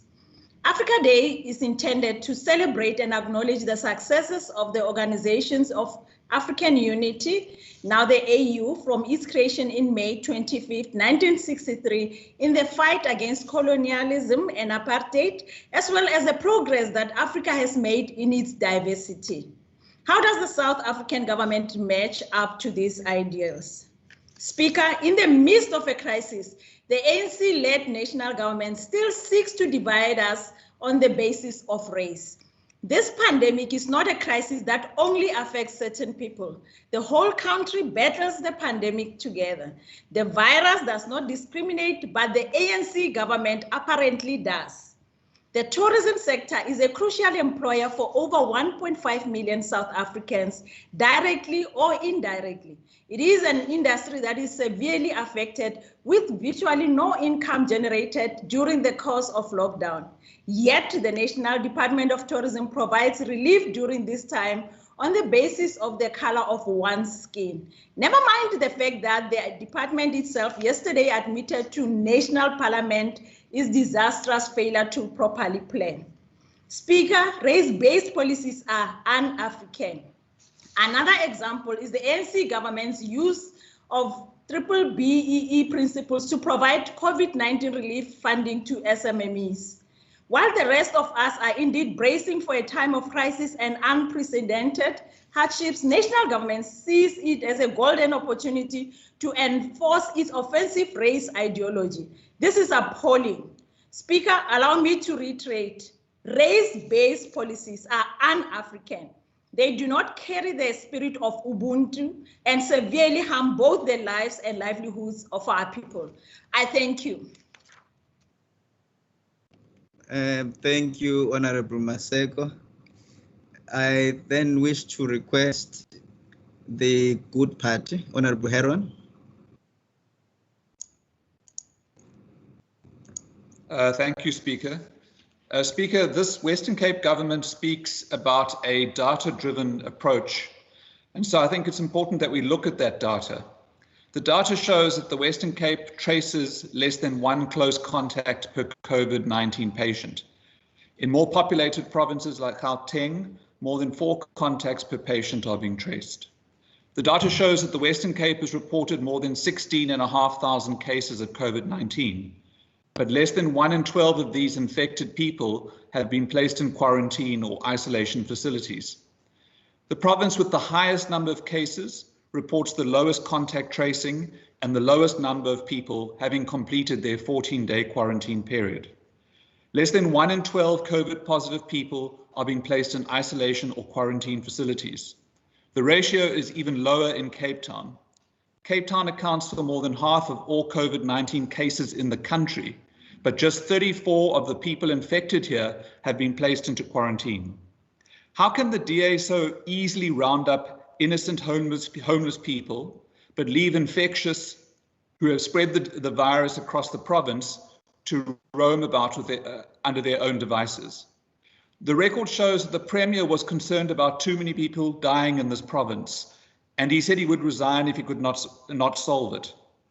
No effective tracing, no isolation or quarantining of infectious people has been taking place. The DA government is not taking this seriously enough, and people are dying. Even the Premier and those around him was exposed to the virus at least twice during a period when we were required to isolate.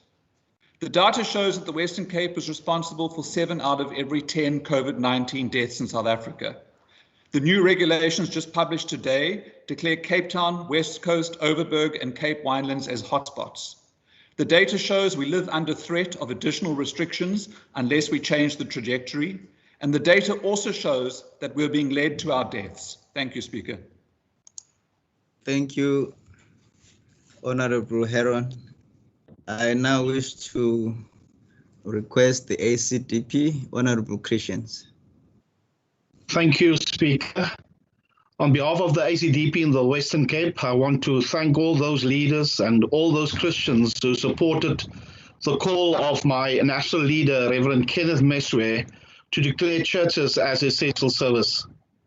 This role, which the church has played for many centuries by feeding the people, caring for the vulnerable, but also most importantly, counseling those who lost loved ones in this pandemic.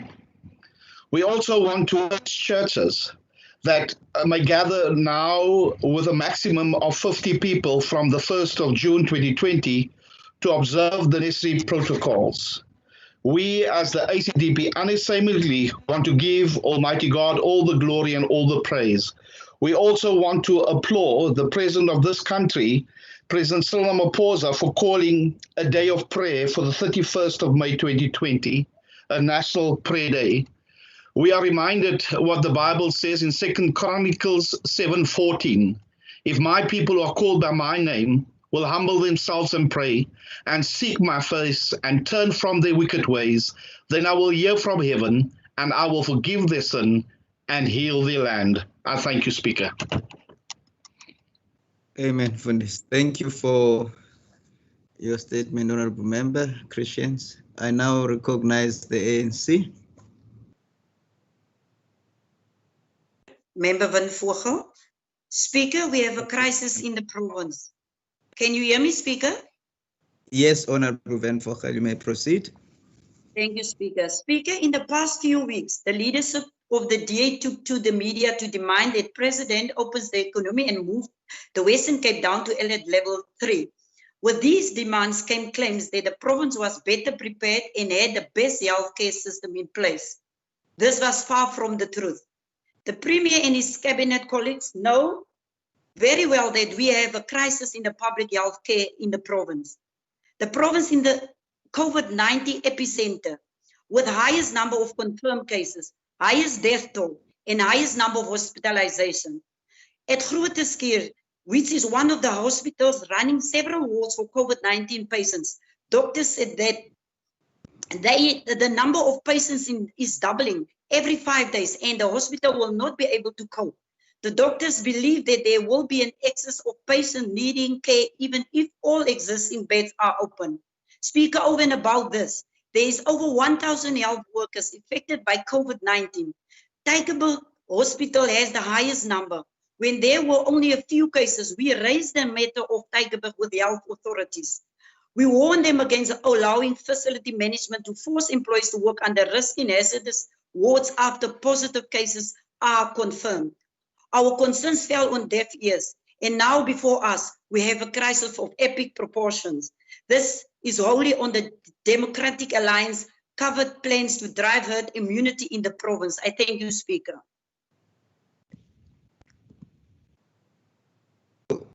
Thank you, Honorable Van Focha.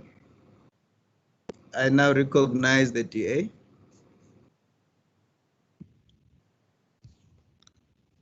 Thank you, Mr. Speaker. On Thursday, 21st of May, during a virtual sitting of this House, I moved a motion which was agreed to regarding a drug bust, drugs that would have otherwise ended up. Can you hear me, Speaker? Yes, I can hear you, Honorable Member. I'm hearing someone else at the back. Let us see who is that. Honorable members, let us please, those who are not speaking, switch off your your microphones. I'm helping you to see who's that. You may please proceed, Honorable Member. You may start again, yes. Thank you, Speaker. On Thursday, the 21st of May 2020, during a virtual sitting of this House, I moved a motion which was agreed to regarding a drug bust, drugs that would have otherwise ended up the streets of the Western Cape. The motion further noted A, the disastrous effect that drugs and organized crime has on the safety of the people of the province, and B, that this House and all law enforcement agencies, together with the entire justice system, should play a role to ensure that drug premises are effectively closed and perpetrators are brought to book. SAPS in its annual report, Speaker, for 2018-2019 revealed that this province, we have 1,705 drug premises. And as I've stated previously in this House, that during the 2020 SOPA, in Rocklands, Mitchell's Plain, that this House convened a mere 140 meters away from a known drug house, a drug house that has sold drugs to 3 generations. The grandfather, the father then followed suit, and as of last year, the grandson followed in their footsteps. If Wade van die Kerk, Speaker, was at our SOPA, he could have sprinted to the drug house in a mere 12 seconds. To add further insult to the situation, our National Police Minister boasted that almost 230,000 arrests were made for contraventions to the various lockdown regulations. Yet, drug bosses are roaming the streets freely. Speaker, I would therefore call on SAPS to ramp up the plan to fight against drugs and to close drug houses down, and to urgently review Instruction 8 of 2017, which deals with the destruction of illicit drugs, as currently all drugs, Speaker, with the exception of cannabis, are destroyed at a national level, where only a SAPS 13 clerk and a commissioned officer must be present to witness the destruction. But for the sake of transparency, we should change that, as seized drugs could potentially land back on our streets. In closing, Speaker, the war against drugs should be accelerated, and I would soon like to know that at least 50% of drug houses in our province, as we know that the scourge of drugs in our communities are leaving people unproductive, it's pushing them further into poverty. I thank you, Speaker. Thank you, sir. You've exhausted your time. I now recognize Honorable Murray, FF+.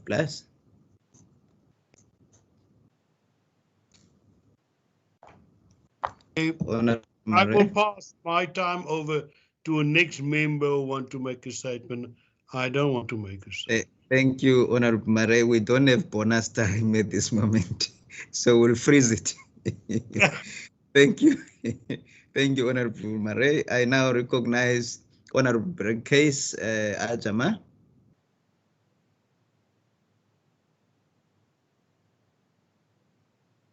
Honorable Brencase, okay. I can see it's not responding. I now recognize the DA.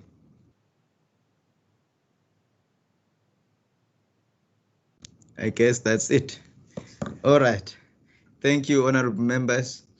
At the end of member statements, in terms of our rules, Rule 145, subsection 6, I now recognize the member of the executive who so wish to respond to do so now for 5 minutes maximum.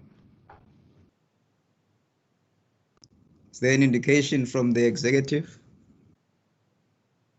None. Thank you very much, honorable members. At this point, I'll be taking a break, and thank you very much, honorable members.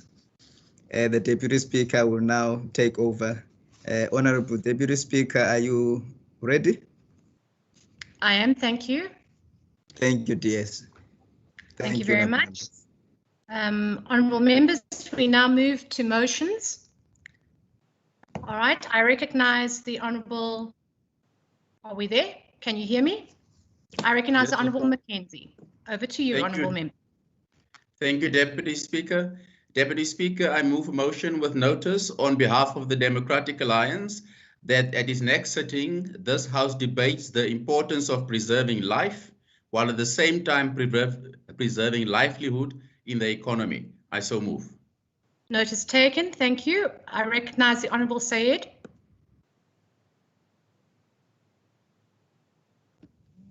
Thank you, Deputy Speaker. I move with notice that the House debates the high number of Western Cape schools which are not meeting the service levels demanded by communities it serves. I so move. Thank you. Notice taken. I recognise the Honourable Kleho. Thanks, Deputy Speaker. I hereby move with notice that the House discuss, debate the readiness of our schools in the Western Cape under the COVID-19 pandemic. I thank you very much. Notice taken. I recognise the Honourable Sayed again. Deputy Speaker, I move with notice that the House debates the so-called last-minute deliveries of small quantities of coronavirus combating equipment and sanitizing chemicals to Western Cape schools. I so move. Notice taken. I recognise the Honourable Windvogel.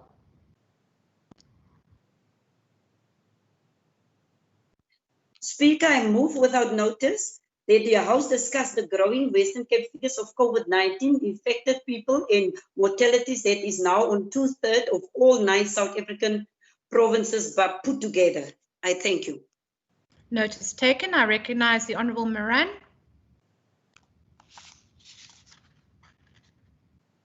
Notice with notice that the House debates the large number of corona infections in factories, in farms, and even in hospitals where there are high concentration of people aids the spread of this killer virus. Thank you.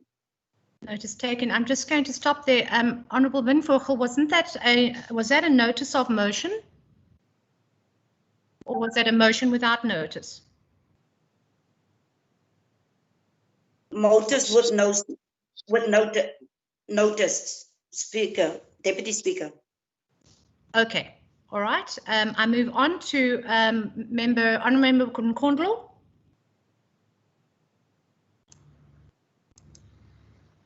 Thank you, Speaker. Deputy Speaker, I move with notice that the House calls for an urgent investigation into the varied cost paid by the different provincial departments for essential items such as sanitizers, masks, gloves, under the procurement of PPEs, which raises serious concerns of price hikes as similar items are sold or were purchased at different price brackets. I so move. Notice taken. Honourable Dugmore.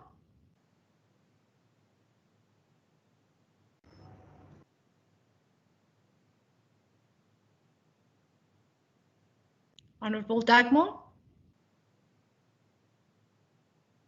Okay, I'm going to move. Are you there? No. All right, Honourable. I'm here. Sorry about that. No problem. Thank you, Deputy Speaker.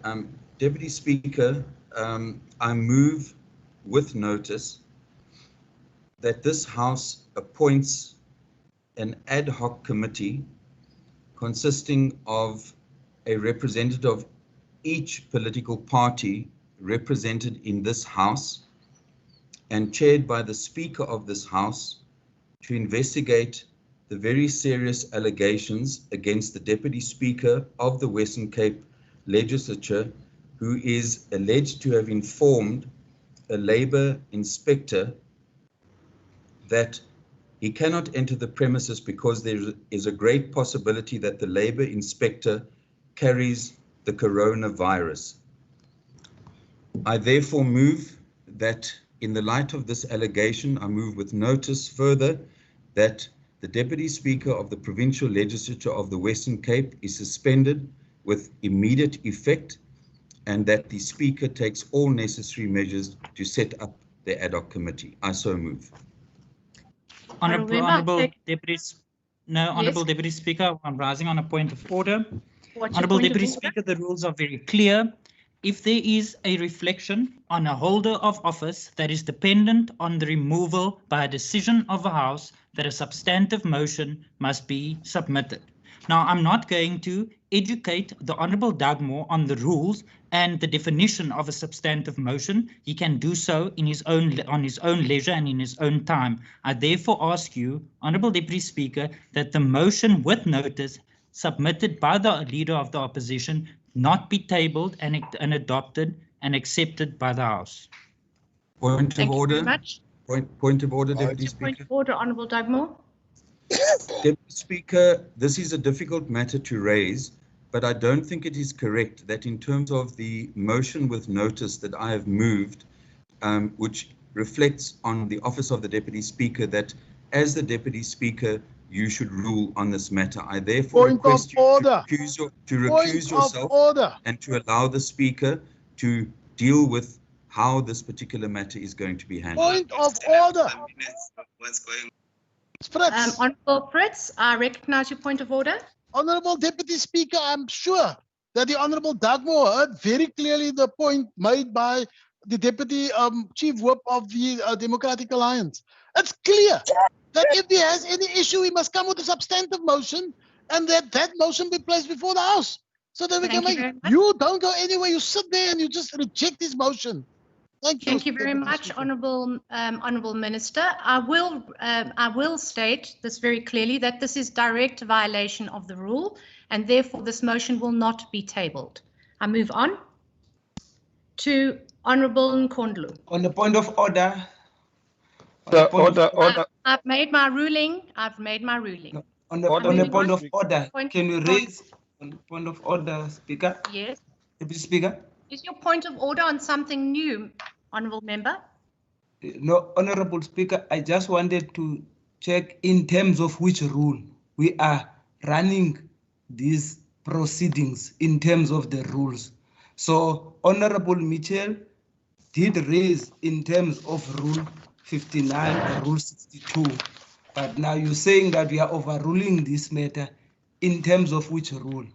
All I just want to know. The Honourable Mitchell is absolutely correct that in terms of Rule 59, as a presiding officer, if the Honourable Member Dugmore wants to lay any claims against the Deputy Speaker, whoever it is, he has to bring back he has to provide a substantive motion. The rule is clear. And that's my ruling. No, but in terms of which rule? Again. Point of order, Deputy Speaker. Honourable Deputy Speaker, on a point of order. My ruling stands. We move on. In terms of which rule? Deputy Speaker. On a point of order, Deputy Speaker. Rule 59. Can we move on? I recognise the Honourable Nkondlo. Order, Deputy Speaker. Honourable members, are we moving on? I'm rising on a point of order, Deputy Speaker. It's member card. Is a new point of order, or is it the same one? I'm not entertaining. I've made a ruling. It's a point of order, new Deputy Speaker, because you are being inconsistent with the application of the rules. Once in this House, there was a similar point of order that was raised, and you cited that the member had said alleged. So it can't be that when Member Dugmore says that there's a motion with notice that the House investigates an allegation, then you say that that is being out of order. It's not saying you have done this, but it's simply calling on the House to investigate, and that can't be out of order. No, you can't be telling me how to do my job as a presiding officer. Honourable Deputy Speaker, on a point of order. Yes. On a point of order, Deputy Honourable Speaker. Deputy Speaker, I'm rising on 466(5), where you have made, where if a member is aggrieved by a ruling of the presiding officer, that again, there is a process to follow. Honourable Deputy Speaker, I ask that we continue because you've made a ruling. There is a process in place. If any member is aggrieved by a ruling made by you, can you please continue? Honourable Mitchell, you have not been recognized. Why can you speak alone? We've been raising our hands. I've made it very clear, honourable members. I've made the ruling and the ruling stands. I'm moving on. Honourable Member Kondlu going to take her chance to do a statement, or are we moving on? Deputy Speaker, you gave Honourable Dalen a chance to speak. I haven't. But you allowed him anyway to speak. And I'm Deputy Speaker, if you haven't given a member Mitchell a chance to speak, can we also interject and speak? Is it fair for you, Deputy Speaker, to be making a ruling on yourself? Honourable members, I've been very clear in my ruling. So, are we going to have to adjourn the House because it's impossible to continue, or are we continuing with statements? I have a point of order on the substantive rules. We are raising. Honourable Speaker. Honourable Speaker. Members, Kondlu, is this your last chance to go on to statements? No, and then I have a point of order in terms of Rule 59.2. I have a point of order on Rule 59.2. Honourable Member, I'm not taking any more points of order. I've been very clear. In terms of I am raising a point of order in terms of the rules of this legislature. I'm entitled to raise a point of order. Can the Deputy Speaker make a ruling on behalf of herself? The ruling is very clear that if you don't like the ruling as it has been stated, you are to take this further. Not now. I've made the ruling. Deputy Speaker, can I address you? From point number 66 of the rules. Can I address you, Honourable Deputy Speaker? No, you can't. You're not the Honourable members. Honourable members. I'm very clear now. Sit down. I will remain in my ruling. I will remain with my ruling, and I'm not going to entertain any more points of order. So can we move on? We're not going to get through the sitting. Honourable Deputy Speaker.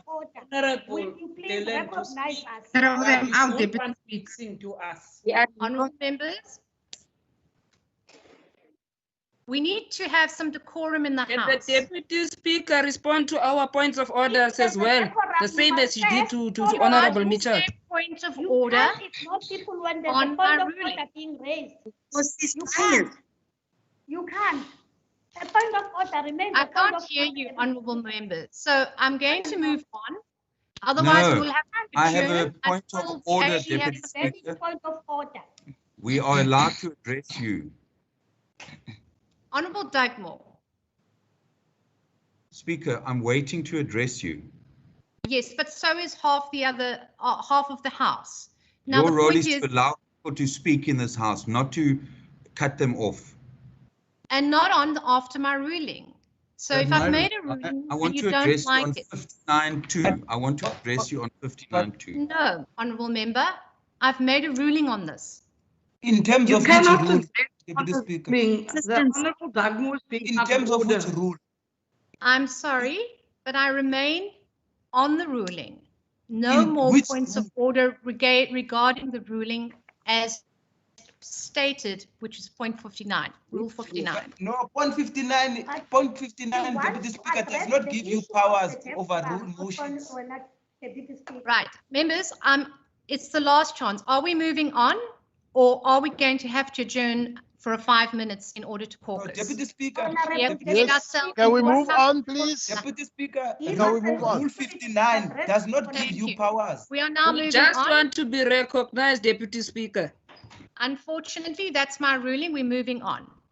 Right. No, we cannot allow this. Participate and engage when there are unfair practices in the House. But honourable members, you can shout as much as you want to. That is not going to get my attention.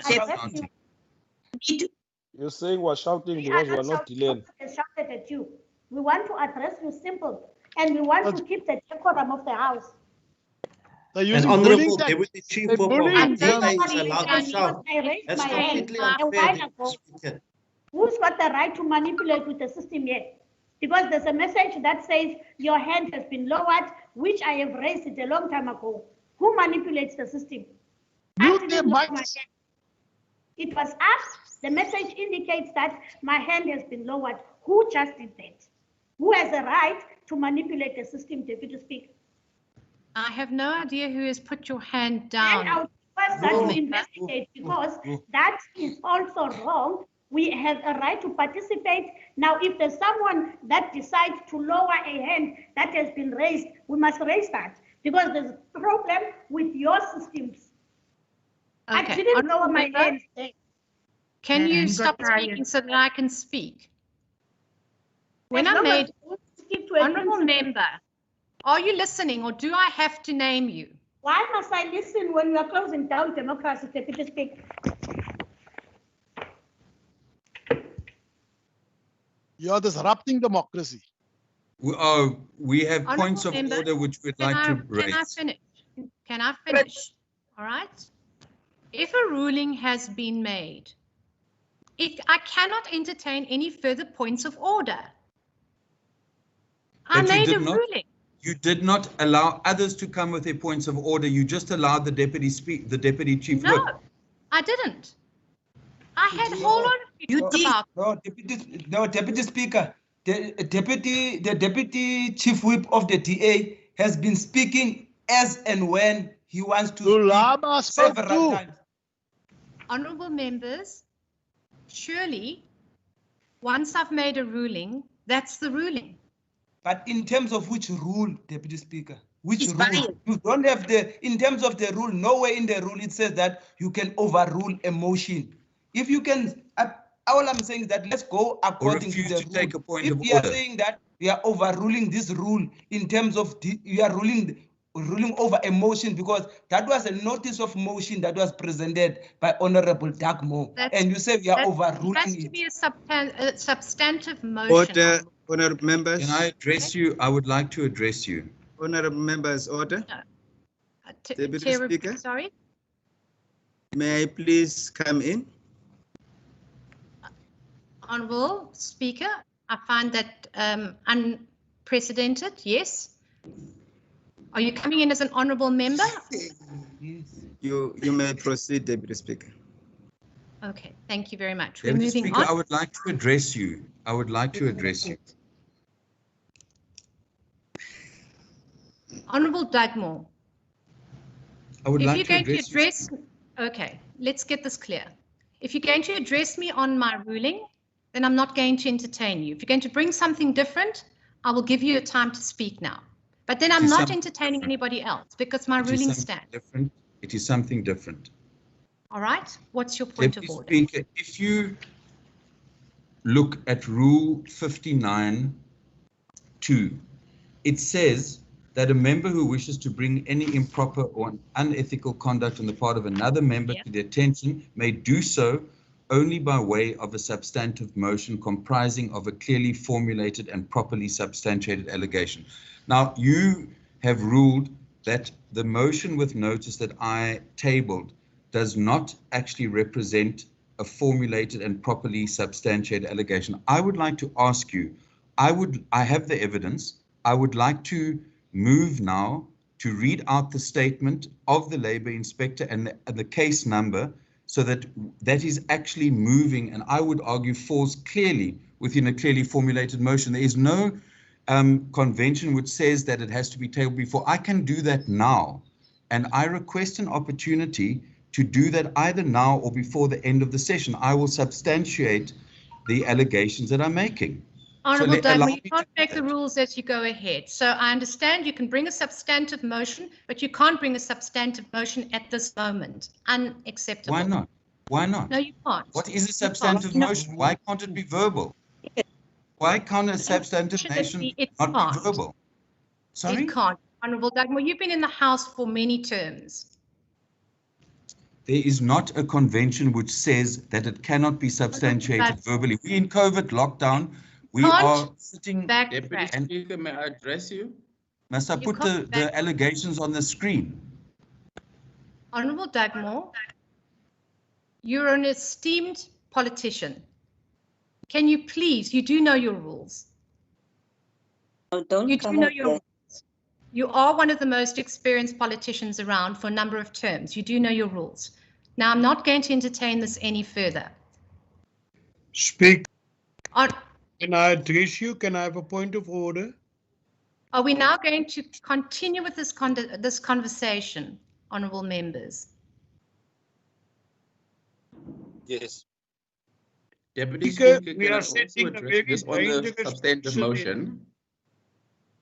We're setting a precedent. We're going to become like the national parliament. If you don't stop the DA whip and deputy whip from eating up time and interjecting and points of order, we are going to become what happened in a national parliament is going to be what we are going to inherit if you don't stop this. Honourable members, that's not the point of order. Needs to take and make a substantive motion in writing. All right, I'm not going to entertain this any further. And my ruling on this stands. So I'd like your cooperation for us to finish, otherwise we're going to be finishing at 9 o'clock at night. Deputy Speaker, can I address you? Honourable Member, yes, you may. Thank you. Deputy Speaker, I would like to address you because I feel that someone out there is manipulating the Microsoft Teams. And I'm saying that because when there was this altercation here, I had already raised my hands.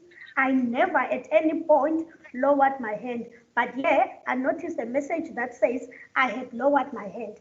And that is a cause for concern. I would like your office to investigate this allegation because it is very serious. It is exactly like jamming a cell phone in the house, and that is also illegal. And therefore, Deputy Chair, I'm putting it to you that your office must investigate who did this.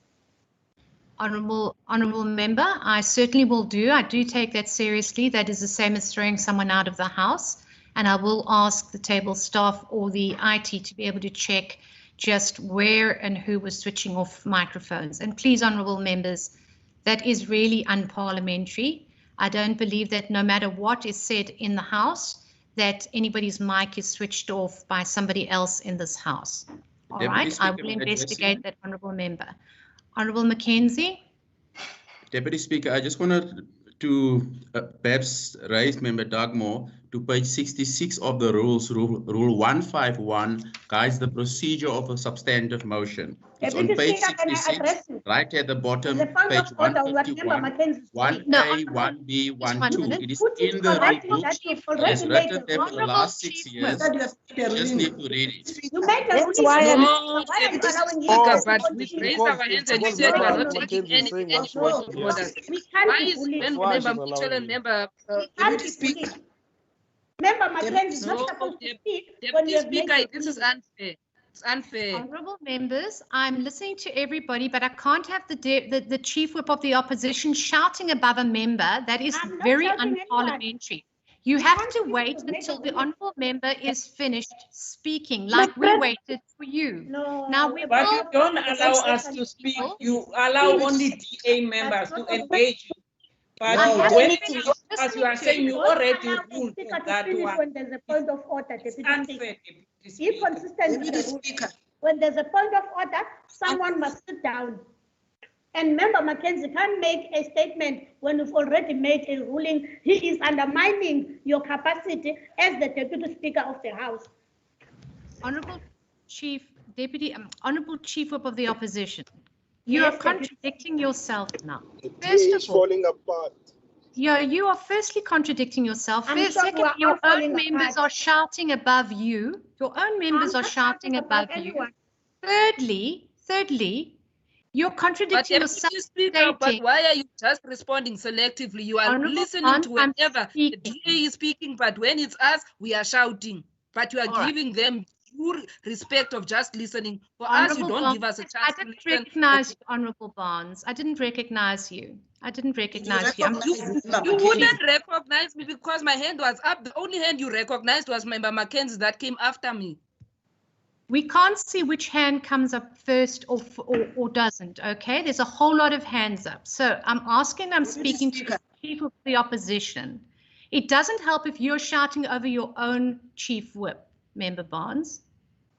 That doesn't help. I'm not shouting over my own chief whip. I'm just you correcting. Shouting, I haven't recognized you. So that is now the third infringement. Now, honourable members, if this now continues, I'll have to suspend the House today, because this is now really, we've lost if decorum. If it's Michelle, then there's no I'm actually saying once again, I'm asking for some decorum in this House, otherwise we will suspend. Deputy Speaker. Speaker, just... No, I'm saying now, if there's anybody shouting again, we will have to suspend the House. No, Deputy Speaker. Deputy Speaker. Members, I'm being very clear now. It doesn't help to be shouting. We are not shouting. We are requesting for you to provide us an opportunity to speak in the House. I didn't recognize you. I didn't recognize you. I've been speaking to the... Who are you recognizing? I've been speaking to your chief whip. So if the honourable member is going to actually control the members of the ANC, we can have a conversation around this, but we need to have some decorum in the House. This is going out public to everyone who's watching it. Now, I've had a ruling, and allow me to finish. I've made a ruling. There has to be a substantive motion. I've made that ruling. If you're not happy with the substantive motion in the way that the Honourable Dugmore wants to put it, he can't present the substantive motion now. In terms of Rule 66, he must bring a substantive motion to the House. That is the ruling. Now I'd like us to move on. Honourable Nkondlo, are you moving on to your statement? I had a motion with notice. Deputy Sorry, Speaker. your motion with your notice of motion. I move that the House debates income inequality in the Western Cape. I so move. Notice agreed to. Honourable Sayed. Thank you, Honourable Deputy Speaker. I move with notice that the House discusses the fact that the Western Cape Education Department has been making its own rules in dealing with the coronavirus pandemic, and that this breeds a sense of insecurity. I thank you. All right. Notice agreed. I now move over to motions without notice. As per the sequence, I recognize the Honourable Wendy Philander. Thank you very much, Deputy Speaker. I move on behalf of the Democratic Alliance that this House notes the passing of the 6th healthcare worker who succumbed to COVID-19 in the Western Cape. Deputy Speaker, we lost a porter, 3 professional nurses and 2 doctors. Their selfless service to the citizens of the Western Cape are highly esteemed. Every life lost to COVID-19 is one too many. Our thoughts and prayers remain with their loved ones and their colleagues. I so move. Are there any objections to the motion being moved without notice? There are no objections. The motion agreed to. We move over to Honourable Lecker. Thank you, Deputy Speaker. I move that the House commends President Cyril Ramaphosa for his initiative with the religious communities to have a National Day of Prayer on Sunday, 31st, 2020, while our country is still having activities that are incrementally normalized with gatherings of up to 50 souls as from next week, and that we join the nation with our president that prays, God bless Africa and save her people. I so move. Are there any objections to the motion being moved without notice? There are no objections. No objections. Agreed to. I move over to Honourable Botha. Deputy Speaker, on behalf of the Democratic Alliance, I move that this House notes the passing of former councillor Isaac Wilhelm Abraham Spannenberg, affectionately known as Oom Spanny, on the 21st of May 2020. The former alderman of Bergrivier Municipality served as Speaker of the Council and after retirement continued to serve on the Oversight Committee. We appreciate his long service to the community of Veldrif. I move that this House extend our sincere condolences to firstly his wife Mari, his children, and his extended family. I so move. Are there any objections to the motion being moved without notice? No objections? Agreed to. I move over to Honourable Klego.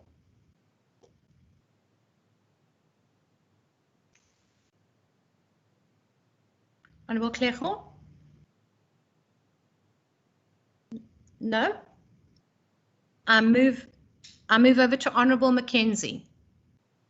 Thank you, Deputy Speaker. Speaker, I move without notice on behalf of the Democratic Alliance that the House notes the tragic and sudden passing of Ms. Zameka Faku. Zameka was a hardworking community leader from Tafelsig in Mitchells Plain. Speaker, Deputy Speaker, we send our condolences to the Faku family and extended family, wishing them strength during this difficult period. I so move. Are there any objections to the motion being moved without notice? No objections. Agreed to. I move over to Honourable Lecker. Thank you, Deputy Speaker. I move that the House notes 2 toddlers were killed and 4 adults demised in 2 different township fires, namely in Old Crossroads and Delft over the past weekend, and calls on the Cape Town Fire Rescue to give an annual carnage that claims too many innocent residents every year. I thank you. Are there any objections to the motion being moved without notice? No objections. Agreed to. I move over to Honourable Allen. Deputy Speaker, on behalf of the Democratic Alliance, I move that this House notes the celebration of Eid al-Fitr, which marked the end of Ramadan, as celebrated by the Muslim population here in the Western Cape. The month of Ramadan has been a time of reflection, prayer, giving, and sacrifice, and we trust that the Muslim community had a blessed and peaceful day. I so move. Are there any objections to the motion being moved without notice? No objections. Agreed to. Honourable Dugmore.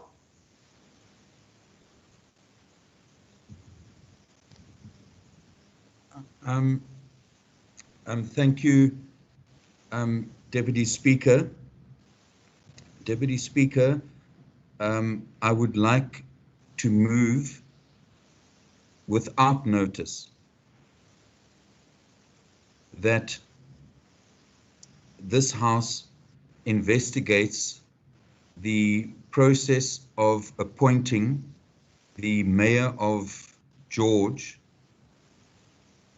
and investigates whether the caucus of the Democratic Alliance manipulated the processes involved in regard to the election of the George Mayor, and also discusses in general the crisis facing the George municipality, which is clearly the making of the Democratic Alliance in that municipality. Are there any objections to the motion being moved without notice? I object, No. Speaker. Objection. Objection. There is an objection. The motion will be printed on the order paper. I recognise the Honourable Allen. Deputy Speaker, I move on behalf of the Democratic Alliance that this House notes the celebration of Safut as known as the Feast of Weeks, which is celebrated today at sundown until the 30th of May. During this period, the Jewish citizens celebrate Pentecost, and I move that this House wish all Jewish residents in the Western Cape a blessed and peaceful Pentecost. I so move. Are there any objections to the motion being moved without notice? No objections. A motion agreed to. Honourable Kondlo. Thank you, Deputy Speaker. I move without notice that the House notes and welcomes initiatives by different communities to set up local COVID-19 response teams particularly those in Khayelitsha, Gugulethu, Philippi, and Langa, even before they were declared hotspots, and calls for the provincial government to work closely with these teams and give them all the necessary assistance required, and applaud the visionary leadership for setting up such a multi-stakeholder coordination that is inclusive and involve all social partners to flatten the curve, a lesson that the provincial government in its response to COVID-19 must learn. I so move. Are there any objections to the motion being moved without notice? No objections. Agreed to. Honourable Allen. Deputy Speaker, I move on behalf of the Democratic Alliance that this House notes the upcoming of the Day of Pentecost celebrated by Christians on Sunday, the 31st of May, which marks the 49th day of the Easter Sunday.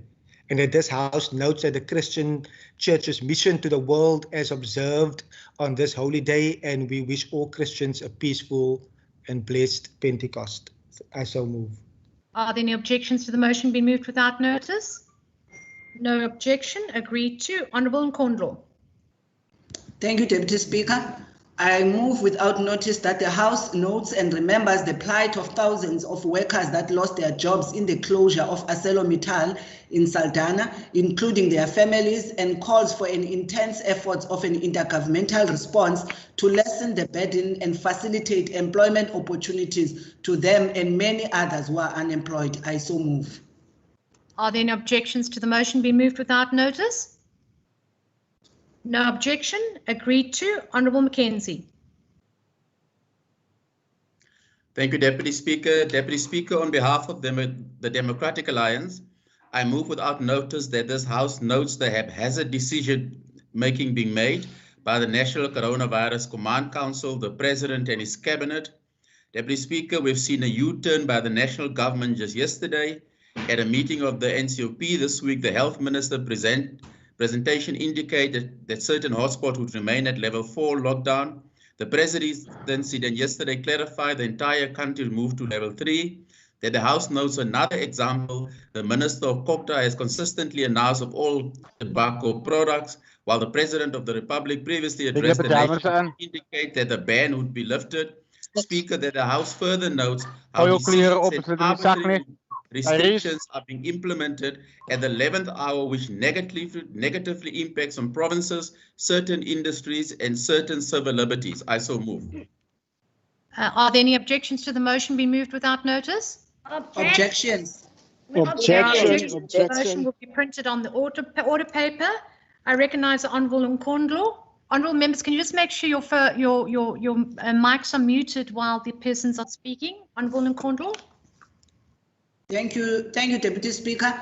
I move without notice that the House implores the Premier and his team to put in place tighter measures to protect lives of frontline services workers and those in various industries that will be open for business during the alert COVID-19 level 3, and calls on business to take up precautionary measures regarding health and safety of workers as per the regulations to minimize infections and protect lives. I so move. Are there any objections to the motion being moved without notice? No objection. Agreed to. Honourable Bosman. Thank you, Deputy Speaker. I move that without notice that this House notes the ruling made by the Western Cape High Court, which ruled that national government cannot prevent people and NGOs from distributing food during the lockdown.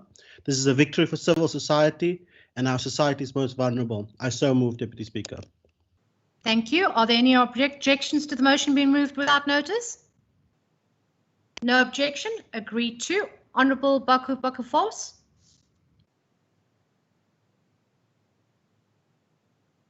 Okay.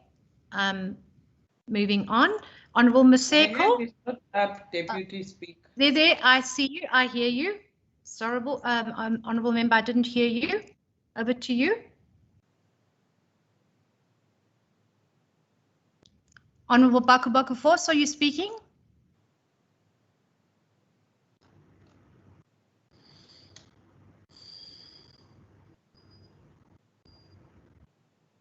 Honourable Bakufos, I see you on mute. Do you want to just check?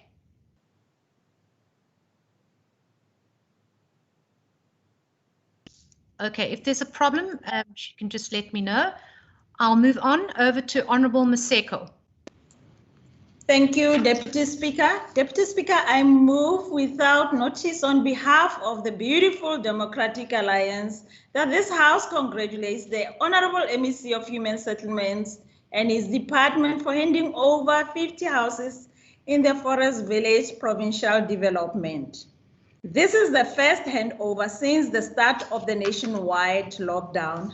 Deputy Speaker, the handover demonstrates this government's commitment to improving people's lives. I so move. Are there any objections to the motion be moved without notice? No objection? Agreed to. Who's asking me? There's an objection. Is there an objection? Okay. Deputy Speaker. Noted. There is an objection. The motion will be printed on the order paper. I recognize the Honourable Windvogel. Thank you, Deputy Speaker. I move without notice that the House sympathize with the family, friends and colleagues of two more public health workers who died in the Western Cape due to COVID-19, namely Nandipa Kambi of Guguletu and Magdalene Julius. I so move. Thank you, Deputy. Thank you. Are there any objections to the motion being moved without notice? No objection? Agreed to. Honourable Bartman. Thank you, Deputy Speaker. On behalf of the Democratic Alliance, I hereby move a motion without notice that this House notes that Westcro, the official tourism, trade and investment promotion agency for the Western Cape, is the only subnational investment promotion agency to be featured on the World Bank Group report, and that this report looks at global IPA's initial responses to the COVID-19 crisis.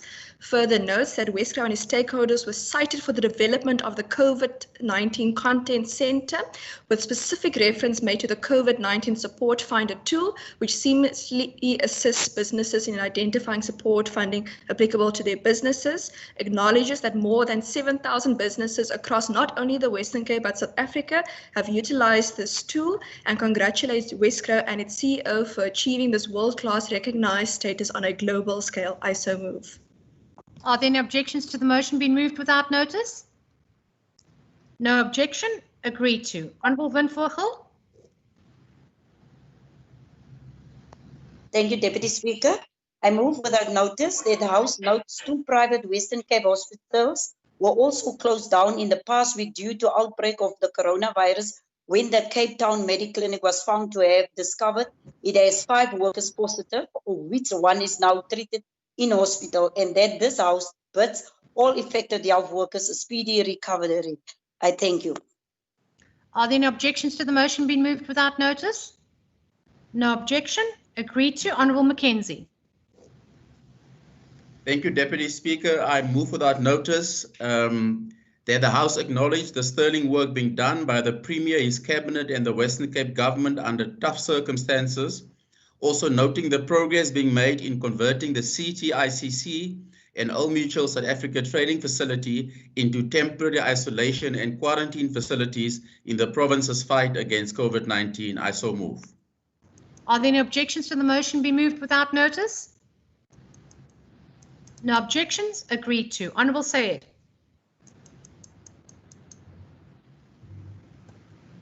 Honourable Deputy Speaker, I move without notice that the House notes at least 104 schools were burgled and vandalized during the COVID-19 shelter period, that criminals invaded and plundered these institutions, that criminals plundered and invaded these institutions due to broken fences.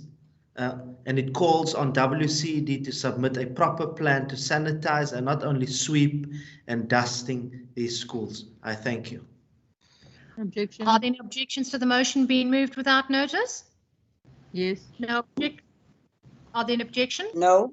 Yes, objection. Yes. There are objections. The motion will be printed on the order paper. Honourable Bosman. Deputy Speaker, I move without notice that this House notes the work being carried out by the Provincial Department of Social Development in providing psychosocial support services to families and individuals who are affected by COVID-19 regulations. I so move. Are there any objections to the motion being moved without notice? No objection. Agreed to. Honourable Sayed. Honourable Deputy Speaker, I move that this House notes that the Western Cape has about 130 schools built with inappropriate material, that almost 60 are in the Cape Metro area, and that this inflates the backlog with the schools, and that government must pull up its socks to build proper schools and stop the deception of the people. I thank you. Are there any objections to the motion? There are objections. Objections. Printed on the order paper. Honourable Botha. Deputy Speaker, I move without notice that this House wishes grades 7 and 12 learners well as they return to school next week. Deputy Speaker, during this uncertain time, we note the importance of education for our learners as well as their safety. We encourage the practice of social distancing as well as good hygiene at all times, following the 5 golden rules. I so move. Are there any objections to the motion being moved without notice? No objection. Agreed to. Honourable Sayed. Honourable Deputy Speaker, I move without notice that the House notes that at least a dozen state schools in the Western Cape have reported COVID-19 problems on the first day of the gradual reopening on Monday, and that many staff members and their families are infected, which proves that the Provincial Education Department is not ready to receive the learners from Monday next week. I so move. Are there any objections to the motion be moved without notice? Objection. I heard an objection. Objections will be printed. The motion will be printed on the order paper. I recognise the Honourable Sayed again. Honourable Deputy Speaker, I move without notice that the House notes the Western Cape Education Department will soon leave poor schools in the lurch with a high cost to fight and reduce the spread of coronavirus on their own, that the WCED will only provide an initial supply of sanitizer and protective supplies and then expect schools to fend for themselves, and calls on the provincial government to urgently adjust its budget in a manner that will provide more resources to poor schools in protecting communities against the killer pandemic, or release the millions of rands that are stashed in other slush funds like the notorious surrendered and unused revenue fund. I so move, Speaker. No, that's Rasool. There are objections. There are objections. The motion will be printed on the order paper. Honourable Lecker. Thank you, Deputy Speaker. I move that the House notes the Western Cape whip in the National Council of Provinces launch a scathing attack on a member or members of the National Executive Committee. Further notes that the double calls on the Honourable Kathy Lapeskagni to publicly declare her interest in the tobacco industry and whether any company directly or indirectly supported her party at any given time. I so move.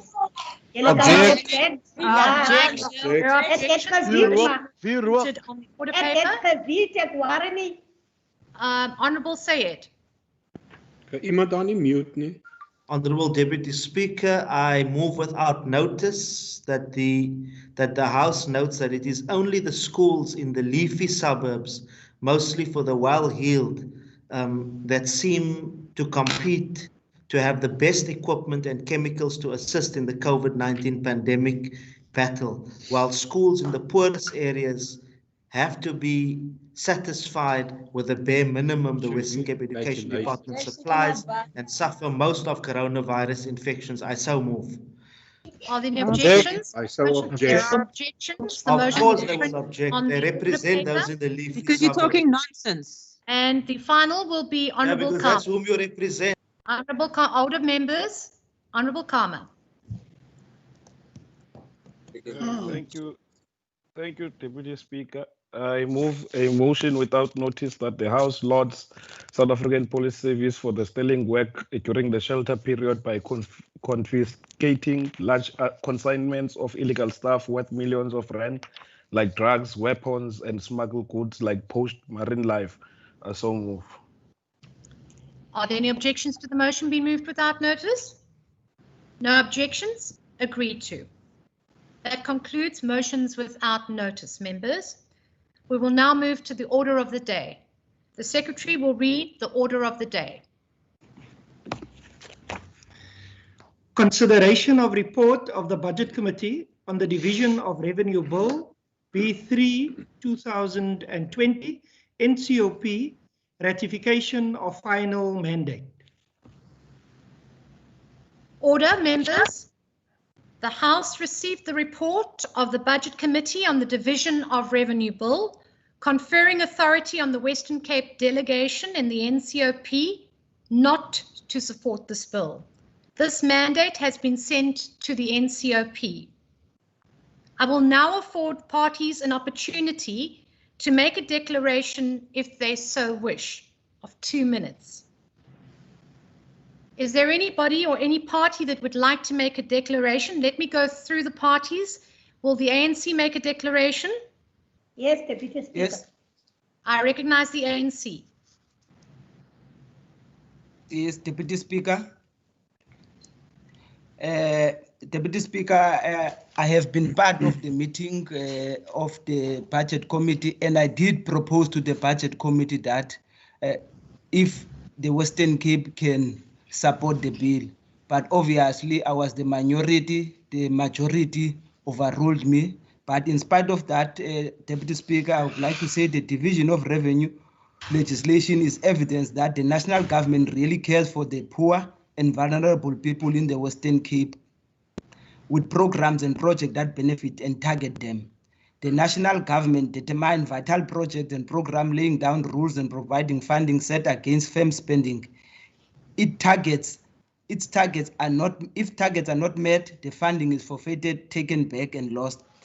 The DORA conditional grant are closely monitored. The money allocated is done in a fair and equitable manner. Despite calls to the contrary, spending is adjusted and tailored to set formula and to even accommodate other matters. Sometimes this province gets more than what it initially budgeted for. DORA shows national government plans and duly allocate the resources to the province to execute national government objective. The DA-led government has thus a very limited application and role when it comes to real matters financially. Big budget speeches by MECs in the Western Cape is therefore mostly hollow and very shallow. Everything has been said at national government and is there for all to see.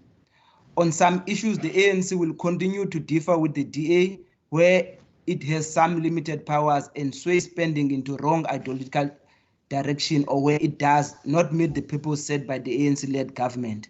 The ANC thanks our national government who continue to have the interests of the Western Cape people at heart. And I propose that, Mr. Speaker, we support this bill and also maybe lobby the national government where we disagree with it on certain issues. Your time is up. Thank you, Honourable Member. I recognize the EFF. No EFF. I recognize Good Party. No, thank you, Speaker. Okay. I recognize the ACDP. I'm not going to comment, Speaker. Thank you. Thank you. And I recognize the Freedom Front Plus. Okay. I recognize Al Jamar. No. And I recognize the DA. Deirdre Bartman for the DA, Deputy Speaker. Thank you. The Budget Committee, having considered the subject of the bill referred to the committee in accordance with Standing Rule 217, recommended that the House confers on the Western Cape delegation in the National Council of Provinces the authority not to support the bill. No minority view was requested in terms of the standing rules. We fundamentally disagree with the inherently flawed equitable share formula for provinces, because this means that even where the Western Cape receives an increase of funds, it is not in proportion to what we should be receiving. This is thus a question of fairness. Deputy Speaker, if Thandi received 6 Rand this year and she received 5 Rand last year, this means there's an increase of 1 Rand for her budget. But if she deserves to receive 8 Rand, then it means she's actually 2 Rand short of what she deserves. Thus, Tandi's budget allocation would not be equitable. Just because she received money does not mean she cannot dispute that she should have received more.